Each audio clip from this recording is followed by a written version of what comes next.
are you guys doing tonight? There's a few topics for today. Number one is that all elusive 2023 draft pick that we've all been eyeing, scouting, putting on our scouting hats, looking at March Madness, saying who's going to be a future Raptor, who's going to give us that glimmer of hope, that boost in the arm off the bench. We're going to look at the offseason free agency, right? There's been a lot of talk about how the Raptors can pull this off, how they can, possibly extend Pascal, bring back Fred, bring back OG, bring back everything, right? Like we can bring it all back together and it can all work out. Let's look at some realistic numbers in terms of what those players are actually going to command this offseason. Let's be real. The Raptors could go and win, 9 of the next 13 games. And they'd be above 500 and they'd probably, even make the playoffs in that situation because they'd be giving themselves multiple chances in the play-in tournament. And in that case, I still don't think that most fans would be off of looking at next season as, a far more important subject. So let's not duck the elephant in the room here. The elephant in the room is the season hasn't worked out as we would like it to. There's obviously a lot of stuff that needs to be fixed in the off season, whether that means doubling down on this core and changing some things around, whether that means, trading O.G Anunoby, which I really hope they don't do, whether that means, making a major shift, making a major trade. I think they've gotten a good look at this roster now with a very competent center in Jakob Poeltl, and they can make some conclusions based on that. They've gotten 2.5 years to look at Gary Trent Jr. They've had 4 years now of Pascal Siakam as a first option. They've had 4 years of Fred as a starter, 2.5 years really of him as that guy leading your offense in place of Kyle Lowry. I think you have some conclusions, right? Now you have 2 years sample size on Scotty Barnes, right? And whatever you expect him to become. So I think there's a lot of intel that the Raptors could leverage. So I want to talk about that.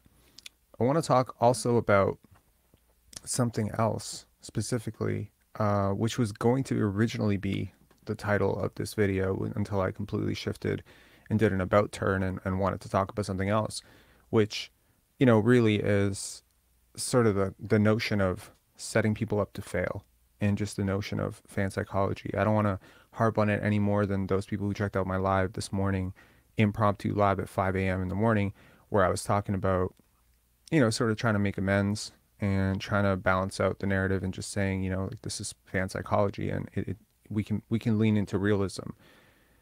But I do want to talk about just sort of this concept of building people up and tearing them down and how it's really not necessary. It's not necessary to sports fandom, and why I don't think this whole Pascal Siakam thing is really like worth any more energy, right? Like I don't think we as a fan base need to keep harping on, oh, it's his fault, or, let's say the Raptors do proceed to lose a bunch of games, because I mean, they could, right? They've won 5 straight at home. They had a tough road trip. We don't know. It's a real box of chocolates with this team, right? Like they pick it up, you see glimpses of hope against Sacramento, and then they fall flat. You see that big game, right, with that big post-game celebration for Siakam at the early part of January. I believe it was early January, where I think it was early January where we beat the Cleveland Cavaliers on the road, and you go to New York, you get to 52 points, and then boom, just falls apart. So it's happened in spurts. We've had a lot of false starts, right? So this season could easily go either one of two ways, right? The schedule is hard, but yeah, you can look at the schedule coming up, and we will definitely look at it, and you can make a conclusion based on that schedule coming up that, okay, like, there's some really hard teams you could easily falter, teams behind you could catch up. Or you can make the conclusion that it's going to end up exactly how most of us think it will, where it's going to be 9 or 10. Or you can make the conclusion that it's going to go completely disastrously or completely like blissfully, and the Raptors surge late. Like they wouldn't be the first team to do it. They wouldn't even be the first team in Raptors history to do it. There was that team where Vince Carter gets injured. If you recall, that team led by Morris Peterson and Antonio Davis, where it's just it's, a miracle season, which unfortunately ended the way that it did with a Chris Childs heave. But I mean, it's not unprecedented for a team to catch fire late, and so much of basketball is about timing. We should know that. We just beat the Denver Nuggets. We've played this team twice now when they were in the midst, in my opinion, of a lull. This is not the way the Denver Nuggets were playing a month ago, right? Same thing with Boston. I mean, imagine you play Boston three times in the second month of the season. Oh, you're getting stomped three times. If you play Boston right now, you could easily win. It's about when you play teams. So if the Raptors catch fire, I mean, they're certainly talented enough to do so. They're certainly talented enough to give a team a scare in the play-in, and they're certainly talented enough, in my opinion, to make a series against Milwaukee. I mean, it's not a series they're going to win. It's not a series where they're going to be like really competitive necessarily. But Nick Nurse has a track record of stopping Giannis. I mean, you know what I mean? Like, I'm not saying like get your hopes up or anything. I'm just saying this could go a lot of different ways, and we don't know. So focusing on that. But what we do know is that regardless of how this goes, the Raptors have a lot of decisions in the offseason. So let's talk about it, and let's talk about why I believe that 2023 pick could be in play. So take a look at the free agents for the Raptors coming up, right? These are all your free agents, including player options, team options, whatever. One thing that I had not properly factored in the last time I was thinking about this was that Thaddeus Young does not have a guaranteed contract for next year. It's just 1 million guaranteed. And given the season that he is having, probably going to get waived. Like I don't see how you pay him $8 million to come back given the season he's having, right? So looking at the cap sheet, this is sort of where you're at, right? Now I'm gonna add my numbers to this and just let you know where we're at as a team with that. So you got Pascal Siakam. Again, he could be extended, but still next year's cap figure is what it is. Fred VanVleet, definitely going to decline that player option. He's having a much better season. I think he's going to come back at a higher number if he comes back at all. Gary Trent Jr., same thing. I mean, there's no reason for him to opt out and take less money, right? Regardless of the season he's having, regardless of being on the bench, whatever. That's if he wants to come back, right? And he may not want to come back, given that he's been off the bench or whatever. But, I mean, at the end of the day, it's not like there's teams with cap space out there that are just jumping over themselves to give Gary Trent Jr. like 25, $30 million. Like they're not, he's not that guy, right?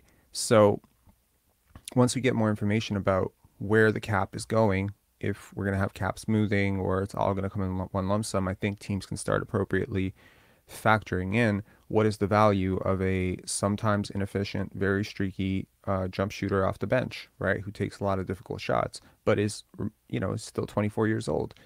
Then you have O.G Anunoby. He's under contract next year, but obviously he will have a player option the year after that. You have Scotty Barnes on a very reasonable cap hit for what he's providing you. You have Thaddeus Young with his $1 million guaranteed, probably going to be out. Otto Porter, the season he's had, why wouldn't he pick up his player option? Seriously, he's played 8 games this year. So you could have him back.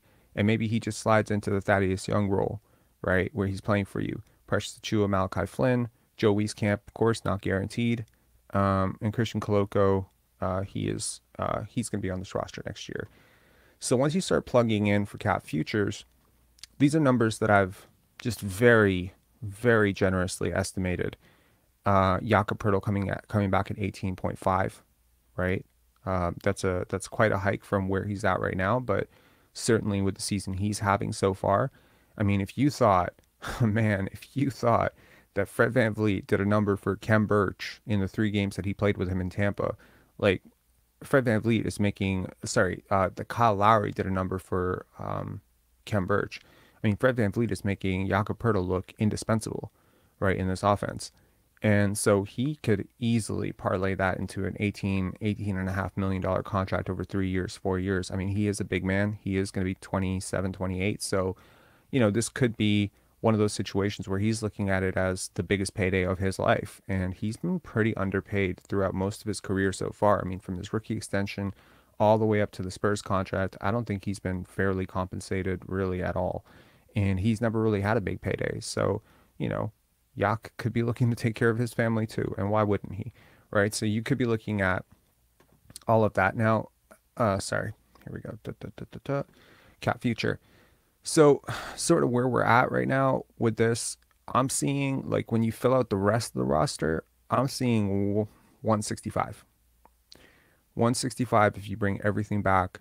And obviously, like you factor out Thaddeus Young, you estimate maybe 2 to 5% over on all of these estimates for Gary and Fred, because the Raptors do tend to overpay their agents. Like every time I think they're going to get a guy for 18 million, it usually ends up being 18.8 or 19 or something. It's usually a little bit over.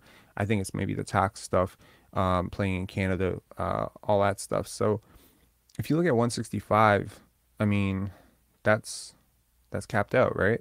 I mean, where's the cap next year? So cap space 2023 NBA.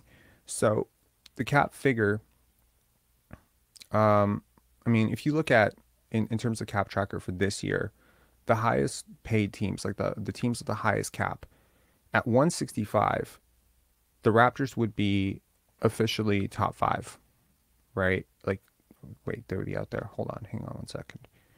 Active cap space.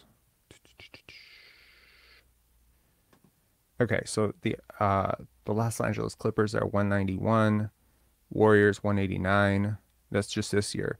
Milwaukee Bucks 178, 175 for the Celtics, 172 for the Suns, 171 for the Mavericks, 166 for the Lakers. And then beneath that, you got the Denver Nuggets. So you'd be entering top 8 in terms of cap space, right? And I mean, that's a lot of money. That's a lot of money for MLSE, especially in the midst of a recession potentially, to park into a team that isn't contending, that isn't going to be delivering deep playoff runs. So you're kind of in a stuck situation here. Now, when you start figuring out like the value of Jakob Poeltl to your team, I mean, you traded away a 2024 draft pick for him, you traded multiple seconds. He's worked out very well for you so far. In general, in terms of his impact on the court, he's been a very good player. So I don't know how you can let him walk just because you're overpriced. Letting Gary walk, I mean, when people talk about sign and trades, I mean, you got to take salary back in a sign and trade. It doesn't have to be equivalent salary, but you still have to take something back. Why is another team with all the cap space in the world just giving you like what young assets? You think you're going to get Gary Trent Jr. on a sign and trade for a draft pick? It's not going to happen. You're going to have to take back something, right? So this illusion of sign and trade, I think it's a little bit misguided in my opinion, because the very likely option here is if another team has cap space, like Orlando has cap space, they just sign Fred outright. They don't need to send you Joe and Suggs. They don't need to send you Jonathan Isaac. They don't need to send you draft picks. They don't need to send you anything. And why would they? They're not tampering, right? So an easy way out of this is you lose one of these guys. Then, we don't have to talk about moving draft picks. We don't have to talk about stretching anybody, waiving anybody. We don't have to talk about anything. Just lose one of these guys. But losing a guy, like if you lose Fred VanVleet, and this is where I talk about the precarious situation of now having lost your 2024 draft pick. You lose Fred VanVleet, you're not just getting better automatically because you lose the guy. You have to replace that shooting. It has to come from somewhere. You have to replace the playmaking, the defense, the deflections. You have to replace this. I mean, he's not contributing losses on your team. Believe it or not, he has as high, if not a higher box plus minus than Pascal Siakam, Scotty Barnes, and O.G Anunoby. You're not just going to lose him and expect to get better. We can argue all day about his fit, about his role, about, how it's being optimized. We can talk about how other guys are being impacted, but it's not like he's a net negative. He's not like hurting your team in the sense that you just remove him and you get better. It's the same thing with Gary. Gary's providing a much needed skill set on your team, which is isolation scoring, your bench scoring. Like right now, you don't have it. And expecting Precious Achiuwa to morph into that next year, or expecting Joe Wieskamp to just grow wings and replace that, I don't know, and I think the same thing could be said about a 2023 draft pick. It's not going to be necessarily be high enough, right? So where are the Raptors going to pick? I mean, they couldn't, with where the Raptors looking to finish right now, you could be talking about a 13th, 14th, 15th pick, right? 12th pick. I mean, anywhere from 11 to 15. Let's see who's available in that range, right? Let's just take a quick look. First, let's look at who's available right at the top, right? You got Victor Wembanyama, you got Scoot Henderson, you got Brandon Miller, right? Probably kiss those three guys goodbye, right? And those are three guys who could probably, I want to say, play major minutes for an NBA team next year and probably not hurt you. Brandon Miller has like shooting potential, like crazy shooting potential. And even if, there's all sorts of question marks about his upside and, him being a little older than some of the guys he's playing against or whatever, he's still been one of the best players, if not the best player in college basketball this year, and easily could contribute. If Keegan Murray is contributing to the Kings this year, and they're the highest octane offense in the NBA, I certainly think Brandon Miller could do that and some. Moving up. Hang on. Did I miss it? My bad, guys. I gotta go back. I gotta go back and download this properly. One sec. Here we go. Okay. Add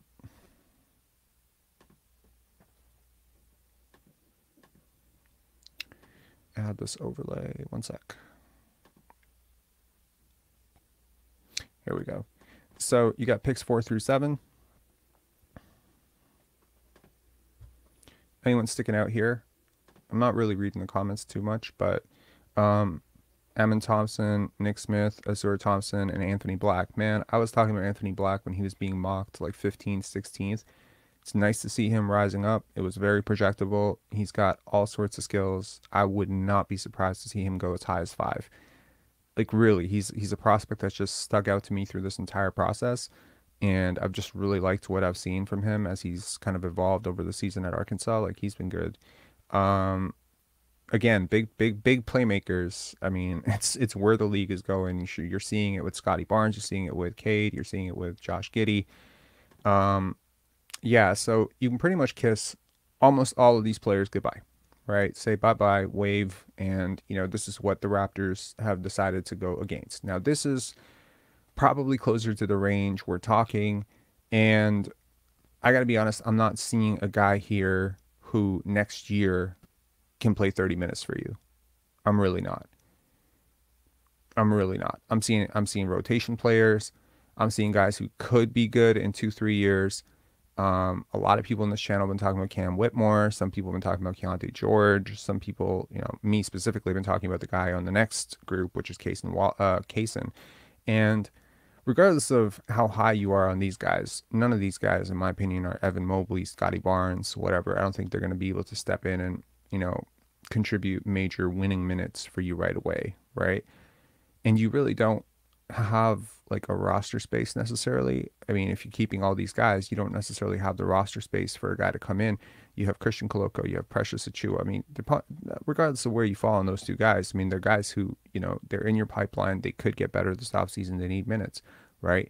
Malachi Flynn, Delano Banton, these guys could be fighting for their NBA lives right now. Jeff Doughton could be on the outside looking in, or he could be the surprise, boost that you're looking for, like a big jump, like a Norman Powell, someone like that, where it just kind of comes up and boom, suddenly, you got a very cheap rotation player that can replace a more expensive rotation player next year. I don't know. But he will have options. I'm sure he's turning heads right now. He's playing very well for the 905.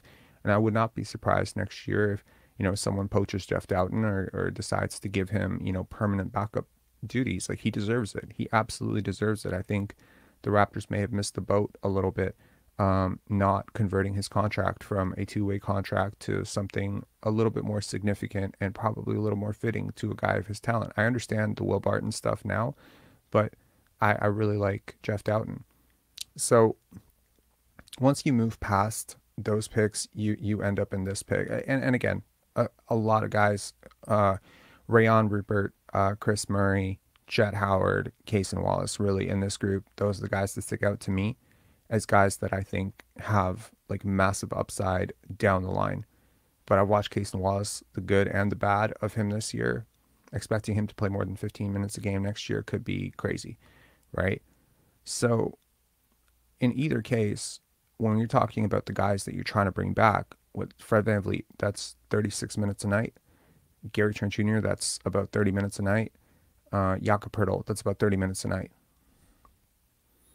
How are you supposed to replace those minutes, right? So you do end up in a shifty situation here where potentially, again, potentially, you could be sitting into a situation where you have an opportunity to trade that draft pick for an upgrade. Okay, an upgrade in talent, but a compromise because it won't be a draft pick. So a deal that maybe the Raptors could look at and might become available to them is something along the lines of a Thaddeus Young with his 1 million guaranteed or whatever, plus the pick, or a Chris Boucher, right, who's making I think $12 million, something like that, plus the pick.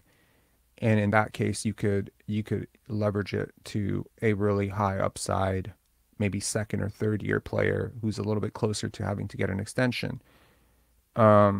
Something like that could work, and it would involve moving off that pick.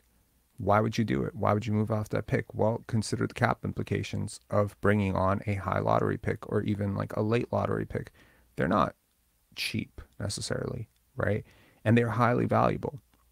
And they could be really highly valuable. Consider, what the Raptors were offering for the 12th pick when Shea was available. Consider what the Raptors were willing to offer potentially for, the 12th, 13th pick when Giannis was available.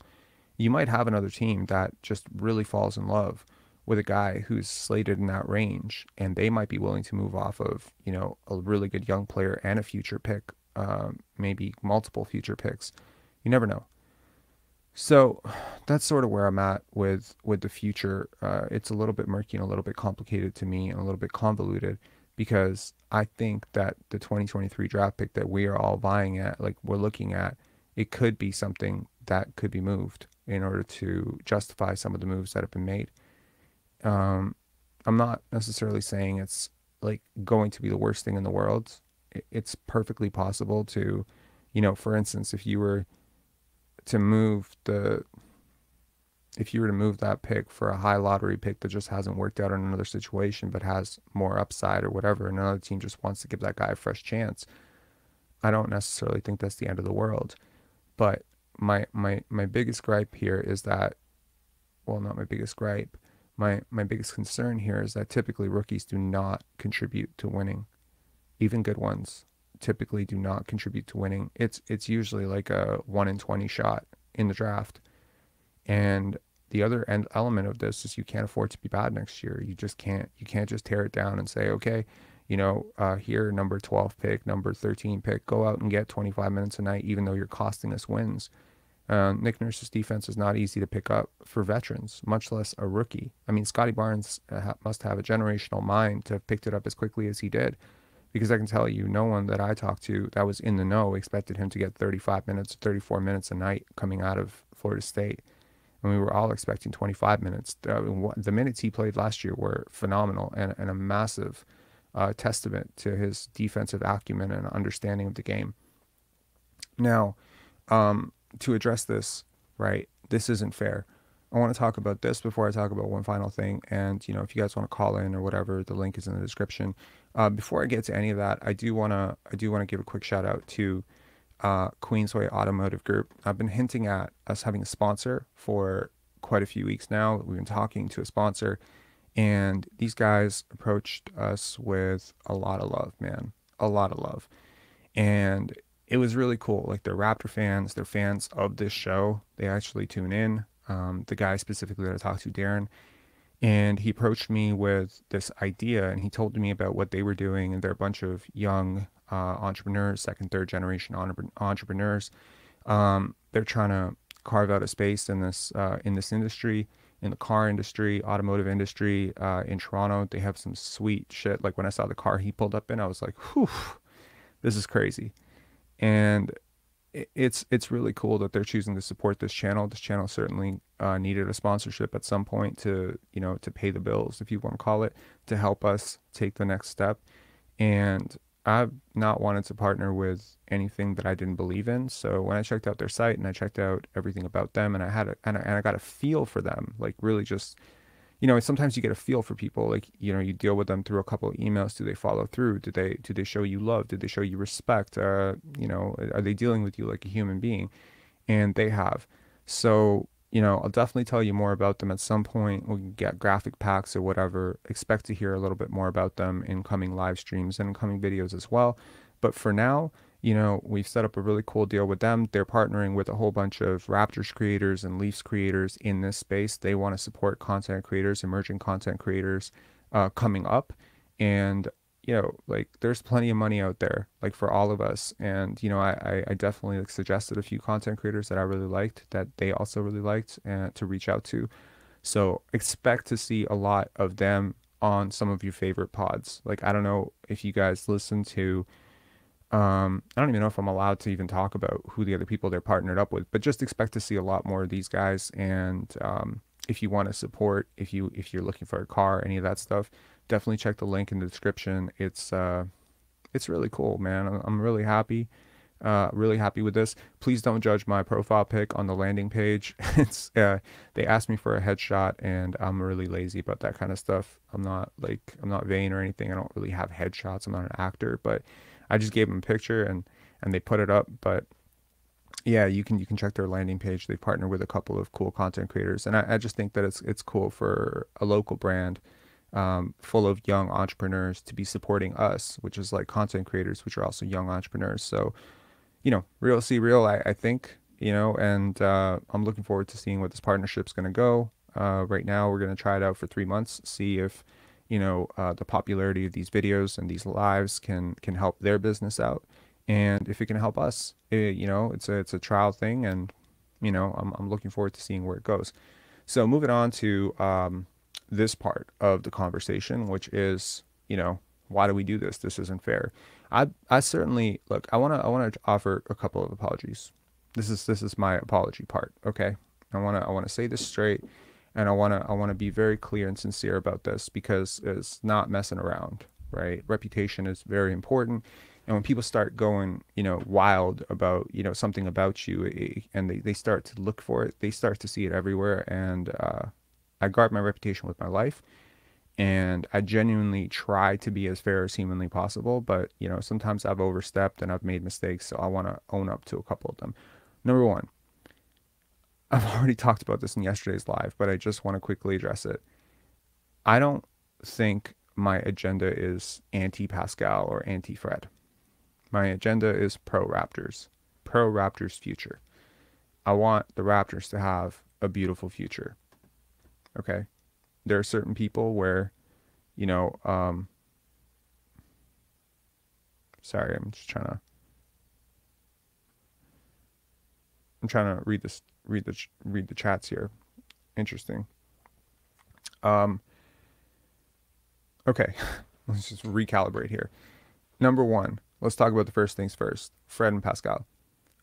I think that we go through this thing as a fan base sometimes where we build people up to tear them down. We did it with Vince, right? Next Jordan. And then it's like, oh, why is he not a winner? Why doesn't he want to dunk? Why doesn't he? We tore him down. The shit that the media talked about Vince, you would honestly think that they were trying to talk about like Milt Palacio or something. Like they really dumped on this dude. And I didn't like it, right? They misrepresented the hell out of what happened with Tracy McGrady, right? I think they made it way, way bigger than it really was. They made it seem like he hated Canada and you booed him for like 10 straight years, right? He just wanted to go home. He wanted to have his own team. Everyone has a right to do that. I think there was like a more sensible way to approach that as a fan base, but obviously you can't do that when everyone's telling you to hate this guy because he hates Canada. And it wasn't the case. I've talked to NBA players who really didn't want to play here, and you probably don't boo those guys, right? They left because they genuinely wanted to be playing in America. I don't think with Tracy it was some massive agenda. I think he just genuinely wanted to go home and have his own team, and he didn't see that way here, and that's a story he stuck with for the last 15 years, and I believe him. We did this with Chris Bosh, right? I mean, we had a media telling us that he was Kevin Garnett, Tim Duncan-esque, right? That he was on that level. There was a big game that he had as a second-year player against Kevin Garnett. I believe it was like 25 points, 26 points, and everyone's just like, oh my God, this is where this is going. And it's like, if you watched him play, you're like, he's really good, but like chill. Like Kevin Garnett's on a completely different level. And then you watch him play year after year, miss the playoffs, and then when he makes the playoffs, he gets shut down by Mickey Moore, and you trash this guy. And I was with you. I trashed him too. I'm gonna be honest. I trashed it too. I was very petty about it because I was mad. I was mad as a fan that, like this is a future MVP that you sold me on. Like I was chanting MVP for this guy. Well, I wasn't, but I mean, like I'm listening to people chant MVP. It didn't need to be that way. What's wrong with just being, what Chris Bosh was, which was a solid second, third option, a really talented player, a very versatile big, probably before his time. Why do we have to talk? Why do we have to judge people by what they're not instead of what they are? Like, why does it have to come down to that? Why is Vince Carter remembered as the guy who never lived up to the billing as the next Michael Jordan when he shouldn't have been considered the next Michael Jordan in the first place? Watch him at North Carolina. You really see Michael Jordan? It's because you want to see Michael Jordan. Because he's 6'6", North Carolina. You think he has that. But Michael Jordan was so much more than just hops. So much more. Play style, technique, footwork, competitive drive, killer mentality. My God. When did Vince really ever show you that he wanted to be the next Michael Jordan?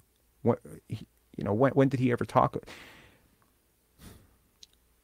We're building up guys, and look, maybe I'm a part of it too, right? With Scotty, right, in the offseason, who was hyping it up, who was saying like, yeah, he's gonna come out and score 20 points easy, and now he's scoring 15, and people want to hate on it, right? I will learn. I will get better. Let's take it in stride. I'm not saying Scotty won't average 24, 25 at some point in his career, maybe 30 at some point in his career. It's definitely all within the realm of possibility. But we can be patient about it. And to those of you who said, Rob, you need to be patient with Scotty, I hear you. I acknowledge my gaps.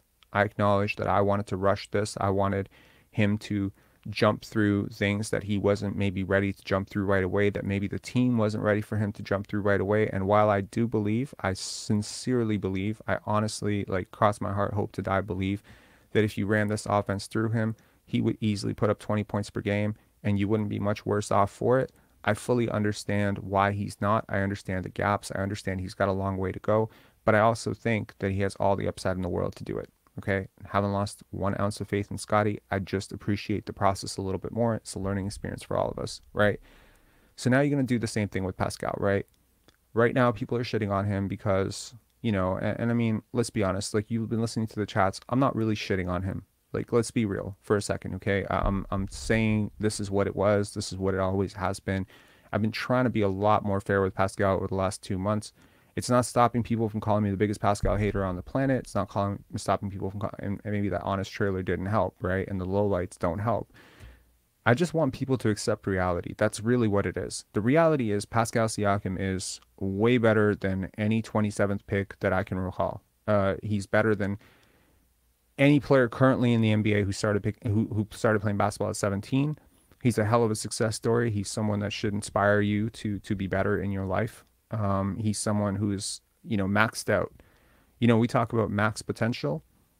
Like what is like the 99th, 100th% outcome for what this player can be? That's what Pascal Siakam is. He's someone who drenched and took every ounce of potential in what he could be, and that's what he is right now. You cannot replace picking up basketball at 5 years old, man. I'm telling you, it's very difficult. Giannis, he's still got like certain, things where you can tell he picked up basketball a little bit later. So does Joel Embiid. You can aggressively build up the skill set, and Pascal does not have any of the physical advantages that Joel Embiid and Giannis are enjoying. And if he did, maybe he'd be better than those guys. If you put Pascal Siakam in Giannis's body, oh my God, I think he could be a better player than Giannis for sure. But he doesn't have Giannis's body. He doesn't have his strides. He doesn't have his strength. He doesn't have his athleticism. He's not that gifted. He's very gifted as an athlete. Very, very gifted as an athlete. But he's not Giannis. There's a reason he's called the Greek Freak. All right. He's not Joel Embiid. Joel Embiid is basically like a 7-foot point guard. Like, there's no way that you can map out like what these guys have become, right? Same thing with Fred VanVleet. Oh my God. These two, no wonder they're best friends. They have both become the 100th percentile outcome of what they could be. I can accept that. That's an amazing thing. I mean, God damn, who among us has become the 100th percentile of what we were supposed to be? Am I maxing out my potential? Not even close. Not even close. There's so many things where I wish I'd worked harder at this and harder at that. These guys, it's not about hard work. They've worked as hard as humanly possible. I fully understand why the Raptors management supports them, right?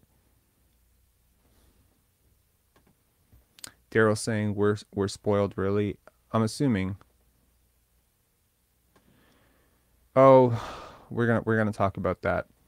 Um, we will talk about that.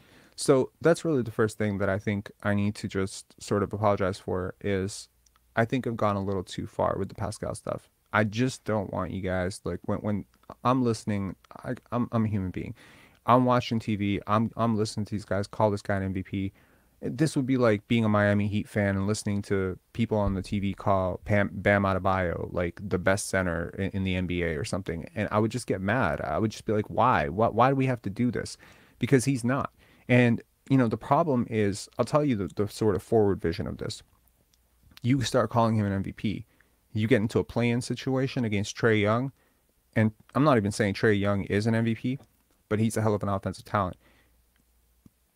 And let's say Pascal Siakam puts up 13 points, right? 13 points, and Trae Young puts up 35, and the Raptors get bounced. And what's everyone gonna say?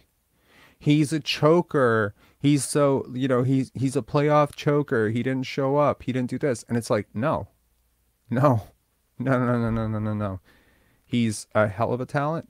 He's a top 25 type player in the NBA.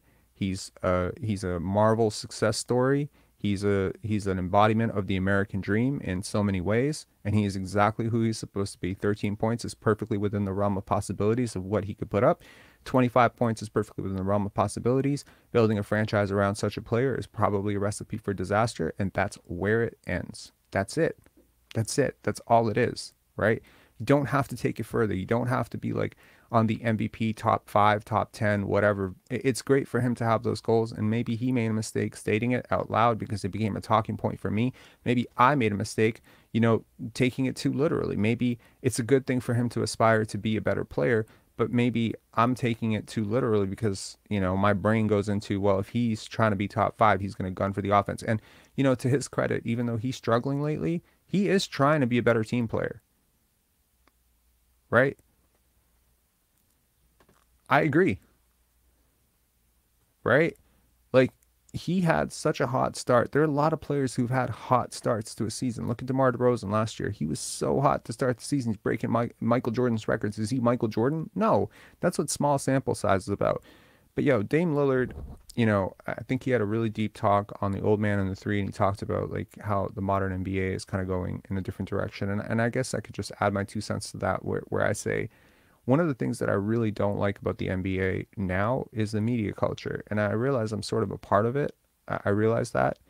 And I'm going to try to be a better part of it going forward. Right. I need to learn. I need to evolve. I need to evolve my mind and not be so reactionary to things and try to be a little bit more balanced, even though it's not necessarily good for the algorithm, right? You want to hear this guy's the worst, this guy's the best, this guy's the greatest thing since sliced bread, this guy's, killing the team, whatever. You want to hear that because that's what's going to get clicks. But I think I need to stick to what is reality for me and not worry too much about defeating reality for other people. Other people can go bounce off the walls for themselves. I don't necessarily need to contribute to that. Now, specifically, I want to address this. This is a very unfortunate thing that's happened, but I have to own up to it. So when I was growing up, I'm not excusing this. I want to be clear. So I made a video about Cade and Scotty, okay?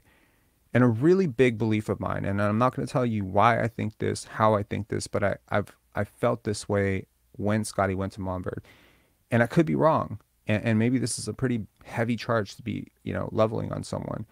But I thought that just witnessing the NBA, how it's been covered, it's bothered me. It has bothered me. The Malice in the Palace, the racial component of Malice in the Palace. I always ask myself, like, if it wasn't Ron Artest, if it wasn't Jermaine O'Neal, would they have, because these guys, they talk different. They are different. if it wasn't Allen Iverson, wearing that, would the league have implemented the dress code? These sort of things, they always stuck with me. They bothered me, and more importantly, they bothered people around me, and I always felt that. And so I ended up referring to Cade Cunningham by an unfortunate term. And I apologize in advance for using this term again, but I'm just going to use it so I can address it. I called him mulatto. All right. Now, this is a term that I have heard mixed race people in my own life refer to themselves as multiple times, hundreds of times. This is a term that I was called I'm pretty dark skinned. I don't know if you can tell, but like when I would go on the basketball court and I have short hair, when I was younger, people would ask me if I was mixed, and they would often use the term mulatto. I never knew this was a bad word. I didn't know anything about it. So when I referred to Cade Cunningham as mulatto, and someone mentioned in the comments, they're like, "Yo, you can't say that. That's an offensive word. It stems from this." I immediately apologized, and I never used it again, ever. It doesn't matter where it comes from. It comes from Portuguese. It means mule. I didn't know this. I swear to God, I didn't know this. I speak Italian, but I did not know this. To me, in a term that had been used to me, I never took offense to it. Obviously, why would I? It's a term. I talked to a lot of people after I heard about this, and I asked them if that term is offensive to them. I got to tell you, I got mixed results. Two people told me, yeah, it's very offensive. I don't like it. I prefer to be called this. Some people said to me, it doesn't bother me at all. I use this term all the time. That's how I define myself. I'm half black, half white. I prefer this term to being called mixed. It's not bothersome to me. It has connotations which are offensive to some people. I use that term. I used it in reference to Cade Cunningham. I apologize. It was not meant to be offensive. Honestly, I was actually addressing shadism in that point when I was saying that I felt that Scotty Barnes kind of got shafted because the coach of Montverde was white. And that shadism is a real thing in this world. And a lot of people close to me have talked to me about it, that, there are certain disadvantages to being of darker skin when it comes to their perception in job interviews and having certain names even. It's not just about, skin color. It's about your name. Having a name, having a certain voice. I mean, having being of a certain height. There's all sorts of discrimination in this world. So I wanted to address that very clearly and very succinctly, that no, I did not mean offense by it when I used that term. I hope no one took offense to it. But if you did, I'm very sorry. I did not know it, and I have not used that word since. And yeah, so we can just now move on, just deal with some of the comments. Yeah, his with both Cade and Jalen Suggs, they one parent is black, one parent is white.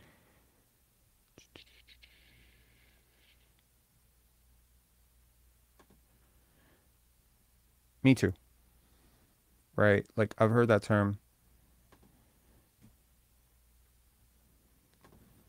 No, man, it doesn't got me shook. But if you're gonna level, an accusation that big based on a misunderstanding like that, I mean, you can go and listen to the whole thing. It's not me, making the term, like, I don't even want to discuss it anymore, but really the term was used in a derogatory sense to identify people of mixed race. That was not how I was using it. It was used very colloquially to refer to something. It was used interchangeably. Now, if it's offensive, that's totally different. Um,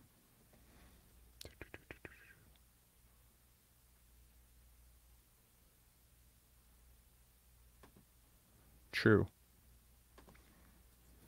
No, I agree. And like one of the biggest things about this morning's chat was about keeping things in perspective. And I really do like Damian Lillard a lot. Partially because he does keep things in perspective. Anyway, in terms of the direction that I would like the Raptors to go personally, I would it's very difficult for me to understand um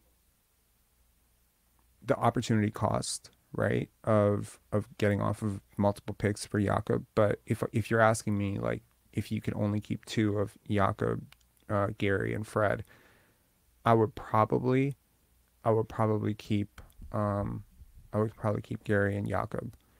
And I know that that's going to come very shocking to some people, but they are probably the youngest of and probably the cheapest of the three. And I think, I don't know what moving off of Fred is going to imply. Like, for leadership vacuums or whatever. But I think it does one very important thing, which is it moves Scotty to his natural position, in my opinion, which is point guard. The other problem with that, of course, is you are losing one of your better shooters, and you do have to replace that somehow. Will you be able to replace that through Otto? I don't think so. Not going to play enough minutes, not necessarily reliable enough to be healthy for 82 games. Um, are you banking on, an offseason of Pascal developing his three, or are you possibly looking at moving Pascal? I don't know.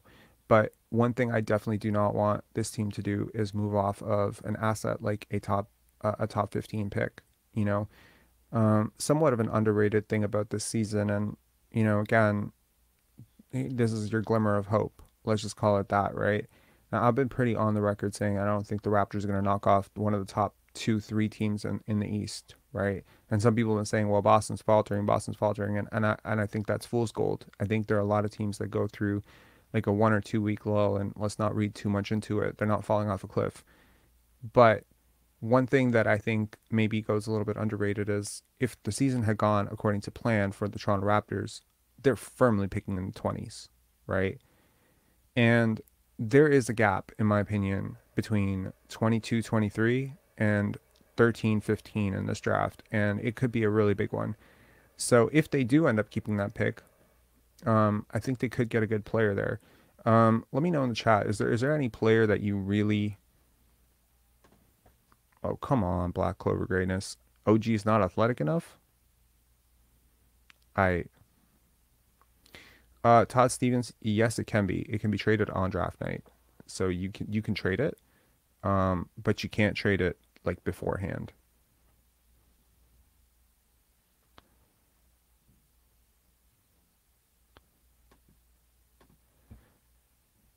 What do you guys like about Keontae George? I've heard him mentioned a lot. Like, what is it about his game that specifically speaks to you?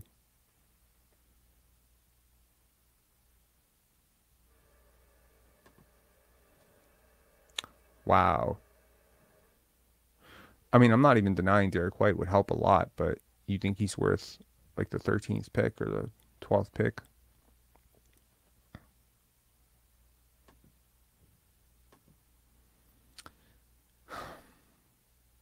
So that's kind of where I'm at right now, right? You got Scotty who needs the ball. You got OG who wants the ball. You got Pascal. Like, this is why I like Case and Wallace so much, man.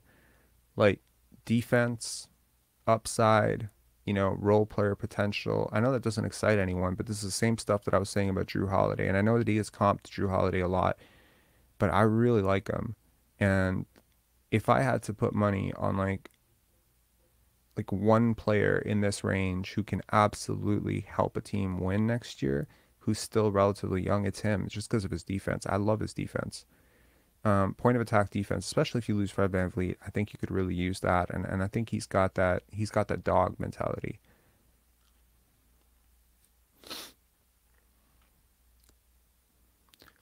No, I get that. He's not a shot creator. I mean, like NBA University just released a tweet saying that he's like the worst isolation scorer in the NBA again. I get that.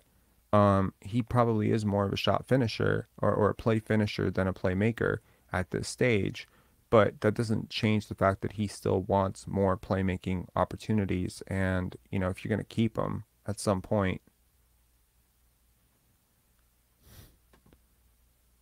oh, if only you were the real LeVar Ball. That's funny.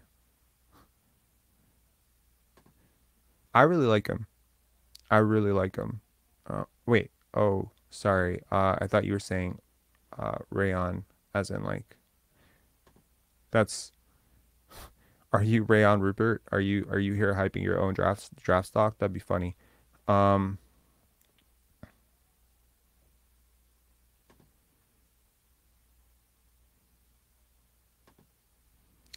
that's the thing though, where he's rated the worst ISO player in the league, and the Raptor fans are still claiming he can be a number one scoring option. Who's claiming he can be a number one scoring option? Uh, I'm I think he can be a reasonable second option on a half decent team, which is what, like, we're not a half decent team right now. So I think his skill set, because he takes so many threes, or he could take and make more threes, and I think because he can finish close to the basket, like if you just have Scotty and Pascal creating for him and he's a finisher on those plays, I think he can be good.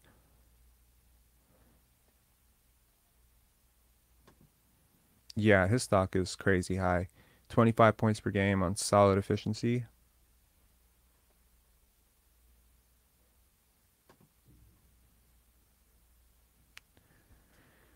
Yeah, and look, I get it. Like as a fan base, you need somebody to, root for as your guy, right? And in the absence of like Andrea, right? Andrea is a great example.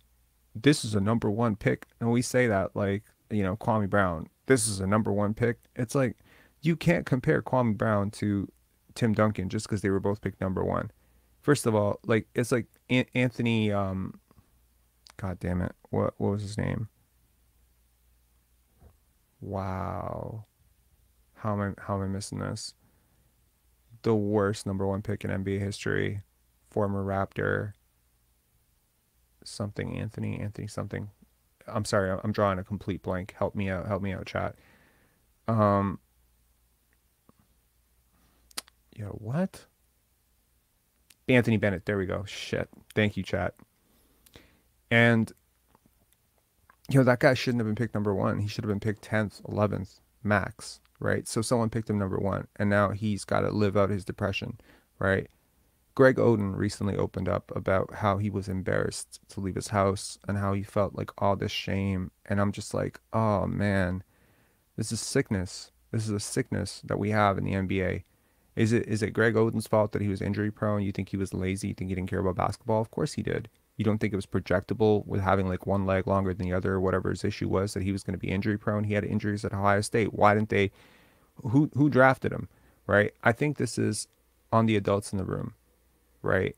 We often talk about how sometimes athletes as young as 16, 17 sign recruitment letters, right? And commitments. And these guys are making one of the biggest decisions of their lives before they can drink, right?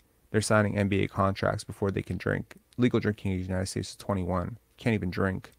And you're signing up like millions of dollars. And look, I think sometimes it's on the athlete, fine. Sometimes it's on the organization. Sometimes it's on the media that stirs it up, right?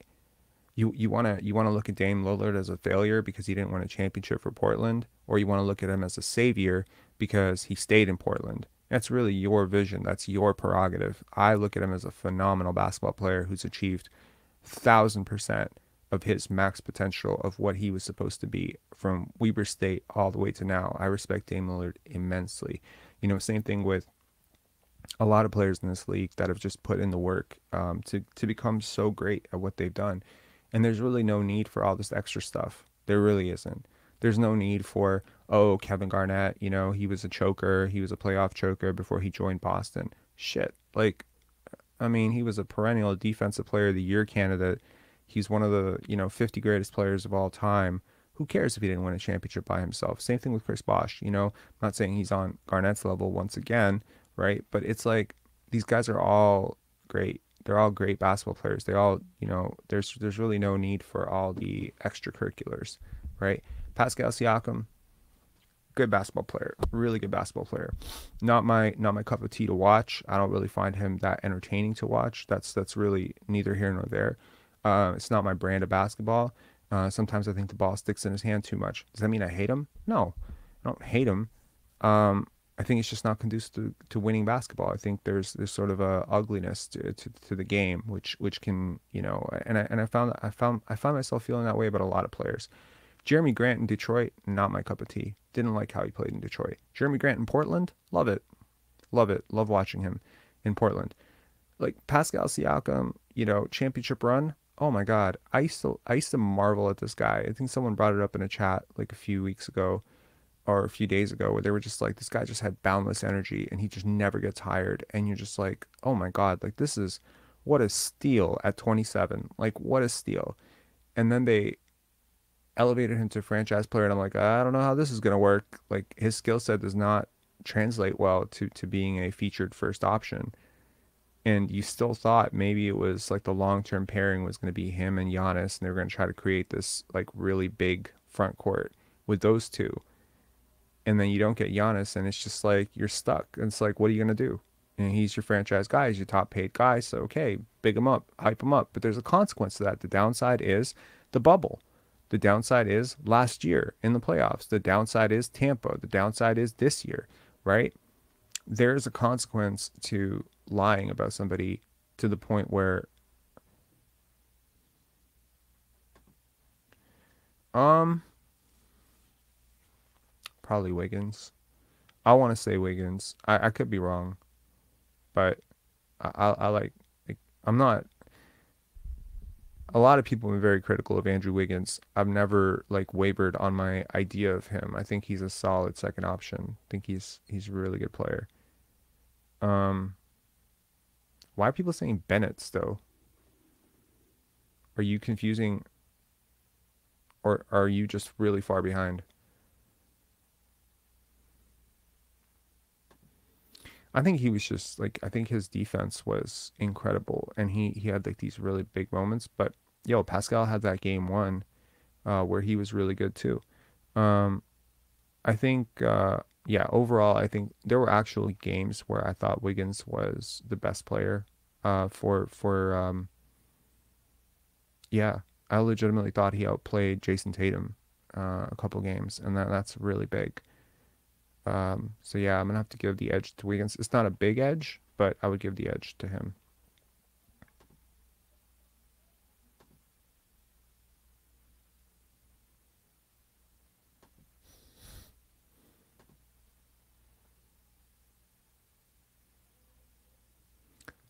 Who are you targeting this at?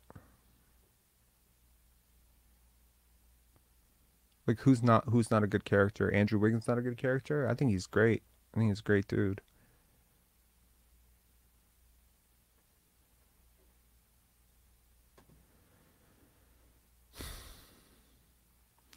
Yeah, I mean, but you've never seen Chris Boucher asked to be first option. Never really seen OG asked to be first option. Like most of these guys have been play finishers, right? Being the first option in the NBA is not for everybody. There are maybe like six, seven, eight guys sometimes in the entire league who can do that on an elite level at the highest stage. I mean, are we that far removed from Pandemic P? Remember Pandemic P, Playoff P, Pandemic P? Okay, well, that guy is a hell of a lot more talented than Pascal Siakam or Fred VanVleet. Like Paul George, like legit Paul George. You guys watch Indiana? Like that guy was being talked about as a top three player in the NBA. I mean, even he didn't like really have like his huge playoff game. Um, Chris Paul, people consider him a playoff choker, right? Is it because he's underrated in the playoffs because he's overrated in the regular season? Or is it just because there's a certain limit to how far you can get when defenses dial up when you're that size, you know? Or is it just freak luck? Is it just injuries? Is it overstated? I don't know. But this idea of choker, this stuff, I think it comes from ESPN First Take. They need someone to blame, someone to talk about. Russ is a like look at even the Russell Westbrook slander at this point. I mean, Russell Westbrook was a fourth overall pick. I think he's accomplished a phenomenal lot in his career. He stayed loyal in OKC. He stuck around. He accomplished a historical season. Yes, I think he stat padded like hell, but whatever. It is what it is. He's made millions of dollars to play basketball. Now we call him Westbrook, call him a cancer, call him this, call him that. Look, I'm not like those in glass houses should not throw bricks. I get it. It should not throw stones. And I understand that, maybe I've participated in some of I've definitely participated in the Fred and Pascal slander, but really the slander is only born of almost like necessity. If you guys just, if to the people out there who could just stay realistic about this guy, the problem is, it's like when you make a video like Pascal Siakam is above criticism, right? Or Pascal Siakam is him, right? Now you build up a false expectation of like now people start to look at him funny, right? Do you know what I mean? Like they start to look at him like, well, if he's above criticism, how come he's averaging 15, 16 points per game and regularly shooting below 40%, right? Um, okay, so box plus minus, just to put this in perspective, right? Just to put this into perspective. Box plus minus is often used and it's a basis for a lot of stats out there, right? In terms of metric stats. Pascal Siakam, in terms of box plus minus, is at 2.5 right now. Do you know what the cutoff is for all stars Usually 3. 3 is usually the cutoff for all-stars. 3 to 6. You want to know who's put up a plus 3 box plus minus season? Jakob Poeltl this year. You want to know who else? Thaddeus Young, first year in Chicago. Like, to say he's fallen off, like Siakam's fallen off, he has a negative defensive box plus minus. I think he has 5.5 win shares on the season. Do you know who had 6.6 win shares last year? Scotty Barnes. Scotty Barnes had 6.6 win shares last year. I think he has 4.4 this year. I'm just saying, this is not Pascal slander. This is me asking you to just be a little bit more realistic about who this guy is, and just not burdening him with this. You know, maybe it's on him, maybe it's on his supporters, maybe it's on the Raptors for putting him in this position. But like, he is not even close. Like, you start looking at like top options in the NBA, big names like Nikola Jokic, Giannis Antetokounmpo, you're seeing solidly 8, 9, 10, 11, 12, 13 box plus minus. Their impact on winning is enormous. Their teams fall off a cliff without them. Their impact metrics are enormous. Like, their splits when they're on the bench versus on the court is enormous. Siakam doesn't have that. He never had that. Even when he was balling out, he was at like what, 5.4, 5.3 box plus minus, and that was considered a massive jump. I think he touched 6 earlier this year. He's at 2.5 right now. 2.5 box plus minus. To anyone who understands analytics, you understand what I'm saying there. 2.5 box plus minus is not great. Now, is it all a symptom? Everyone's numbers are down. Scotty's numbers are down. Fred's numbers are down. His numbers are down. OG's numbers. Is everyone's number down? Okay, well, maybe it's just the offense, right? But even if you say it's like an adjustment of like 10% up, 10% up is still an all-star. It's not a superstar. It's never been a superstar. Hands down, man down. Honestly, check Basketball Reference, man. Check the Basketball Reference. Hang on, let me see if I can pull it up for you, actually. Hang on. I might be able to just look at this. Yeah, I have it. I have it. I'll pull it up for you. Hang on. And then we'll end this chat by just looking at the 13 games remaining. But let me just pull it up for you guys. So this is I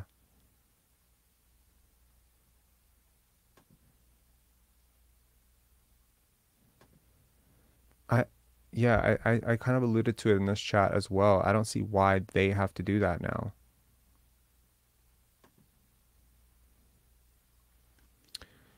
Yeah, but I mean, you don't pay a guy like Dame just to put up points and play defense, which he doesn't really play defense very much. You also pay him to, as a small market team, you pay Dame Lillard to put fans in seats, and fans will pay to watch him play. I didn't mean that to rhyme, but it rhymed anyway. Hang on. Okay.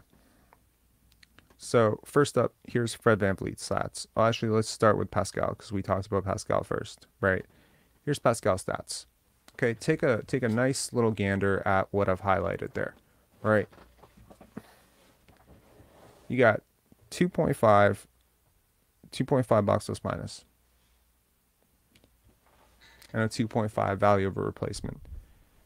I promise you look up Tyrese Halliburton, you look up Dame Lillard, you look up even Jalen Brunson, you look up Luka. I could list off like 25 guys, like 20 guys. I could list off at least 15 to 20 guys who have numbers well above that. And it's just historically, 2.5 is just not a range that any superstar in their prime should ever be in. So his numbers have fallen off so bad. And I think you have to look at it from this perspective. If he started out at 5.5, 5.6 for much of that first part of the season, even when he came back, he was all right for a bit, right? The numbers were still good. If he's at 2.5 right now, where has he really been for the last 2.5 months? Just ask yourself that. He's basically been at 0 to 1. That's starter level. That's not all-star level. That's not first option. That's not second option. Now, again, you're going to say this is slander. It's not slander. This is reality. This is like, if you're a parent and you go to a PTA meeting or parent-teacher conference meeting or whatever you call it these days, and Your teacher says your son is failing math. You'd be like, you're hating on my son.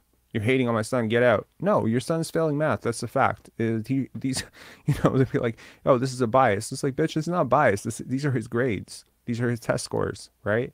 So it's not hating. Well, here's Fred's numbers, right? They're down. They're down across the board as well, right? And this is after, by the way, his numbers, like, to start last year, like, yo, Fred first half last year is like Pascal first half this year. Unsustainable greatness. Often at at the expense of the team a little bit, but oh my God, like their impact numbers were off the charts. But they've fallen off. His 3.4 last year, 3.5 box plus minus last year. I mean, that was pretty impressive. 3.5. I mean, that's like a half decent Kyle Lowry season. But it's fallen off a lot now, right? Just take a look more at stats in terms of the per 100 possessions. For Siakam, blocks down, steals down, assists slightly up, rebounds down, defensive rebounds down, offensive rebounds down. Free throw percentage is up, but 2-point percentage down, 3-point percentage is down, right? Field goal attempts are up. That's the one thing. The field goal attempts and the usage, right, is up. So if you boost your usage, right, and you boost your field goal attempts, let me tell you what you're going to do. You're going to get more assists, you're going to get more points. And that's basically what he's doing. More assists, more points. That's what he's doing. It's just more opportunity, more touches. More touches equal more potential playmaking opportunities. To those of you who studied economics or marketing, or even those of you who haven't, this is a fairly intuitive, math problem. Let's say you want to sell a concert out, right? Trying to figure out how to best sell 300 tickets to this concert, or let's say 500 tickets. And your marketing department says, we've come up to a sweet spot, which is $30.50. What's the implication there? What is the implication? The implication of that sweet spot is that if you go to $30, you're going to make less money than you could have because it's going to sell out. If you go to 31, you're going to sell fewer tickets to the point where you would have actually made more money back selling more tickets at 30.50. 30.50 being the sweet spot. Pascal Siakam has a sweet spot as a player. Once you over leverage a player past their sweet spot as an athlete, just as a player, once you overextend, right now Cade, not to keep bringing up Cade, but he's being overextended. As a high usage guy, as a primary option, he's overextended. If you started to put Scotty Barnes as in Dame Lillard's usage, with Dame Lillard's shot attempts, he'd be the worst player in the NBA, possibly one of the worst players in the NBA. And you would say he's trash and he's selfish and he's this and he's that. He's just been over leveraged. He's been overextended past the sweet spot. Sweet spot, in my opinion, for Pascal Siakam, 24% usage. 24% usage keeps him right in that second option range. It's a great place to be for him. Same thing with Fred VanVleet. I think same thing with O.G Anunoby. You have three guys that I'm perfectly comfortable saying, as long as they stay below 24%. With Fred, it might even be lower. It might even be 18 to 21%, right? So as Scotty, if Scotty does ever want to evolve to that 27-28% usage that Siakam's currently at, someone's going to have to take a fall back, right? But right now, what you have is a team with one guy who's consistently in that, like where's his usage right now? 27.4% usage, right? I mean, look where he was earlier in his career. Just look at it. As a rookie, Pascal started out with 13% usage, 15% usage, 24%. And then that 1 year, 2019, 2020, the year after Kawhi left, that's when he jumped to 28. That was the highest usage year for him. And that was the bubble year, right? Tampa, 26% usage. Last year, 25.8. Do you see how 25.8 is a little bit closer to 24 than all those other numbers? and you notice how last year was the least disastrous of all the outcomes that we've seen to all these years so far, yeah, there's a reason for that. Don't overuse Pascal. He is what he is at this point, is a very good player. But the closer he's going to be to 24% usage, the better off you'll be as a team. There are diminishing returns when you overextend guys, right? If like Jeremy Grant, not really considered a serious first option. Christian Wood, not really considered a first option. Pascal Siakam's better than those guys, definitely to some extent. He's definitely better than those guys. But you can't run him out for 27, 28% usage. This shit doesn't just scale up indefinitely. You can't. There are very few guys who can demand that kind of.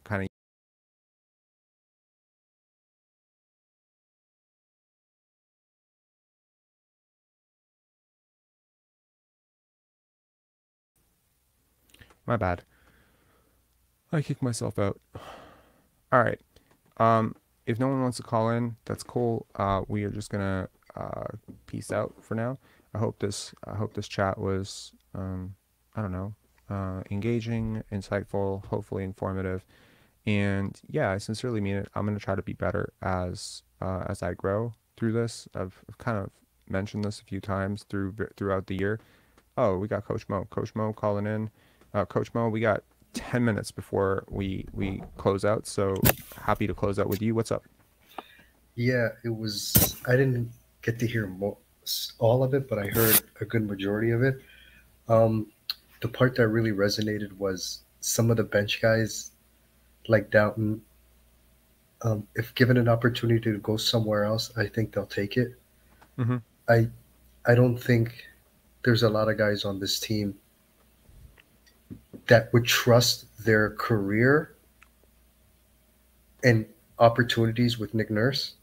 Um, just ask Champagny, ask Malachi Flynn, right? It's interesting you brought up Justin Champagny. He was a guy who actually chose to come here because of his development, and then he hmm was saying, free me." hmm Yeah. And about the pick, trading a pick this summer, Mm-hmm. I appreciate everything you're saying about Pascal, and I agree with everything you've said. And I used to love Pascal, especially that championship year and the year after, and a little bit of the year after that. And then I started to see, oh no, we're doing this again. Um, you know, we're propping up. You know, it's like a fake king. You know what I mean? Yep. It's almost like the Lion King when